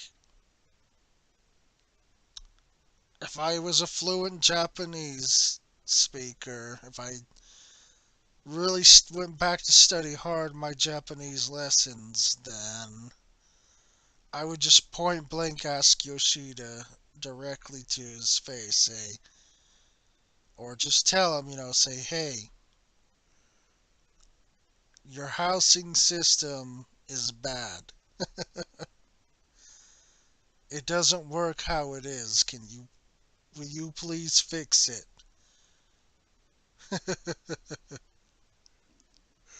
Like, there's probably a major difference from hearing it straight from your own language than like trying to guesstimate like what's being said.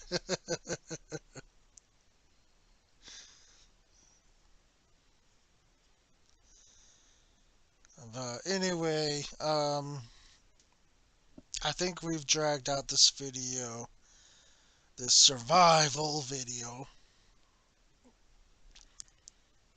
pretty long enough.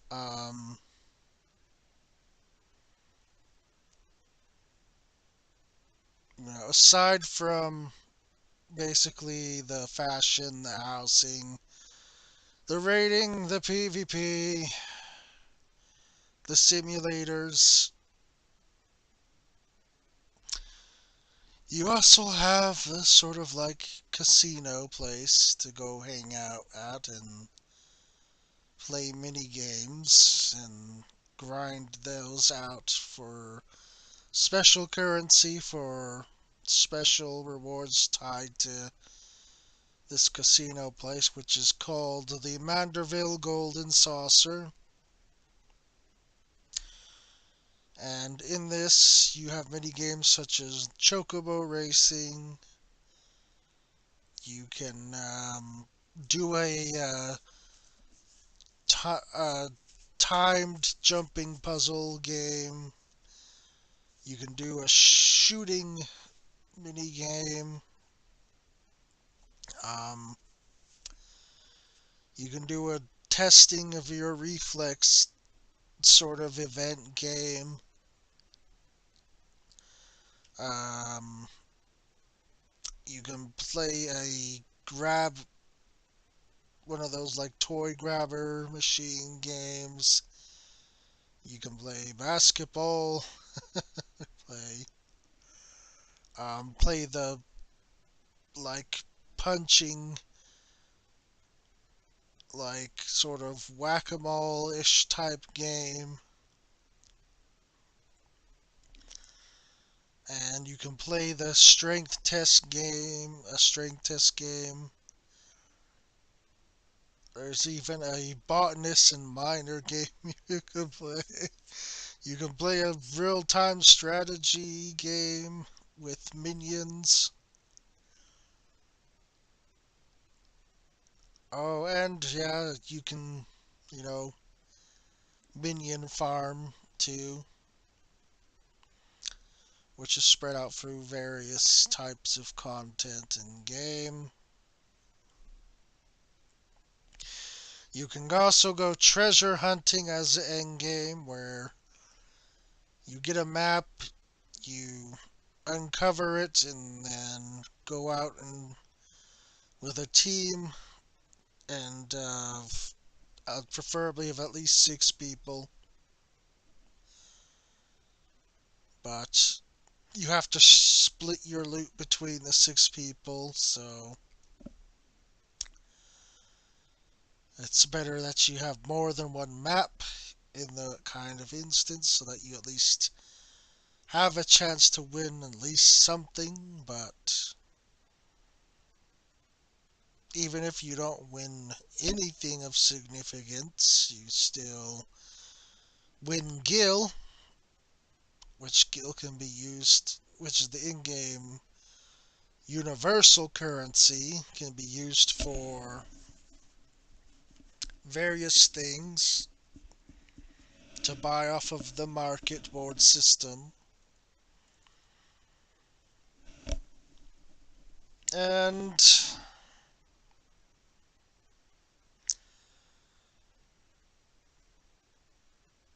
I mean, that's really it for in-game activities.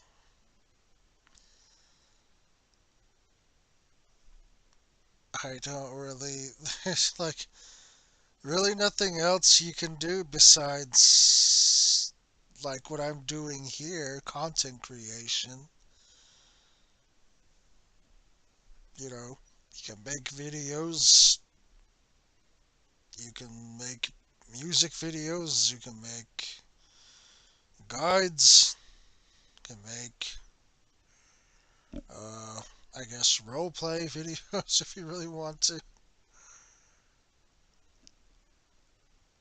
Uh, some people do DJ, I guess, videos with 14. They go to the roleplay events and then they DJ, I guess, on streaming platforms, whatever.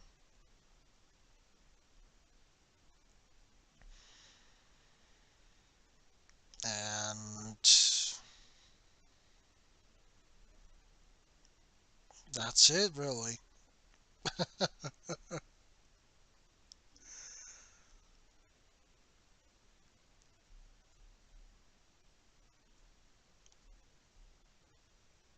Like, I don't really know what else there is to cover, but well, actually, there is one more thing that will make your life easier, which they're called ether tickets. They're a special item in game that you can earn through your grand company or through a special hunting clan called Clan Centurio, which you unlock in the first expansion. And by completing these hunts, you get these seals, which you can exchange for these Etherite tickets, which basically waives the gil cost for teleportation, basically meaning that you'll get free teleports by using these etherite tickets. And this is extremely useful if you're someone who intends to play the farmer simulator job,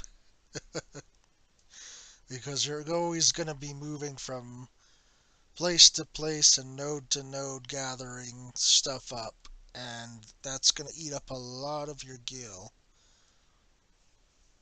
that you could otherwise be using for crafting, because that's basically capital capital in a nutshell with 14, is that you gotta spend gil to make gil. If you don't got enough gil to spend the gil, then you're not gonna make enough gil. You're just gonna have to rely on sheer luck.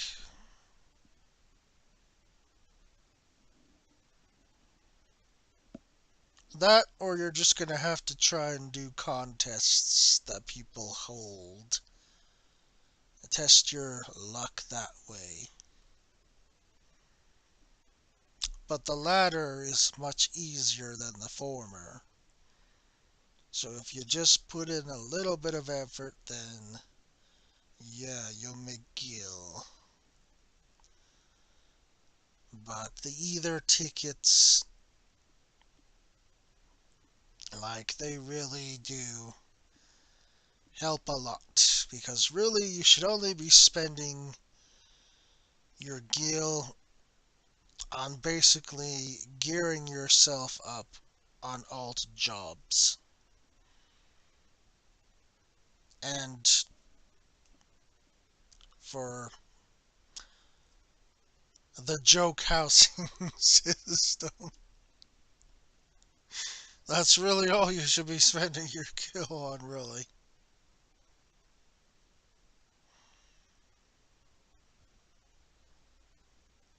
But I think that's more than sufficient for this video. So, like, if you guys had fun, if you enjoyed the survival guide, if you found it useful, drop me a like. That helps me with the algorithm get more seen, more exposure, and helps more people out who are struggling to survive 14. And I can't promise more Final Fantasy content in the future because I sort of have a, I guess, strong love-hate relationship with the game at the moment. And if you watch some of my previous videos, you'll understand, like, all my reasonings behind that. I don't feel like I need to keep repeating myself constantly like a broken record. So, if you're curious as to what I mean by love hate, then definitely check out some of my older videos and you'll begin to understand what precisely is my hate and what precisely is my love, my passion for the game. So, without further ado, then, yeah, thanks for watching, and hope you guys survive 14, and hopefully, you have a good holiday and all that stuff. And, yep, farewell, everyone. Have a good evening, good day, good night. And that's my cue for signing off. So, see ya.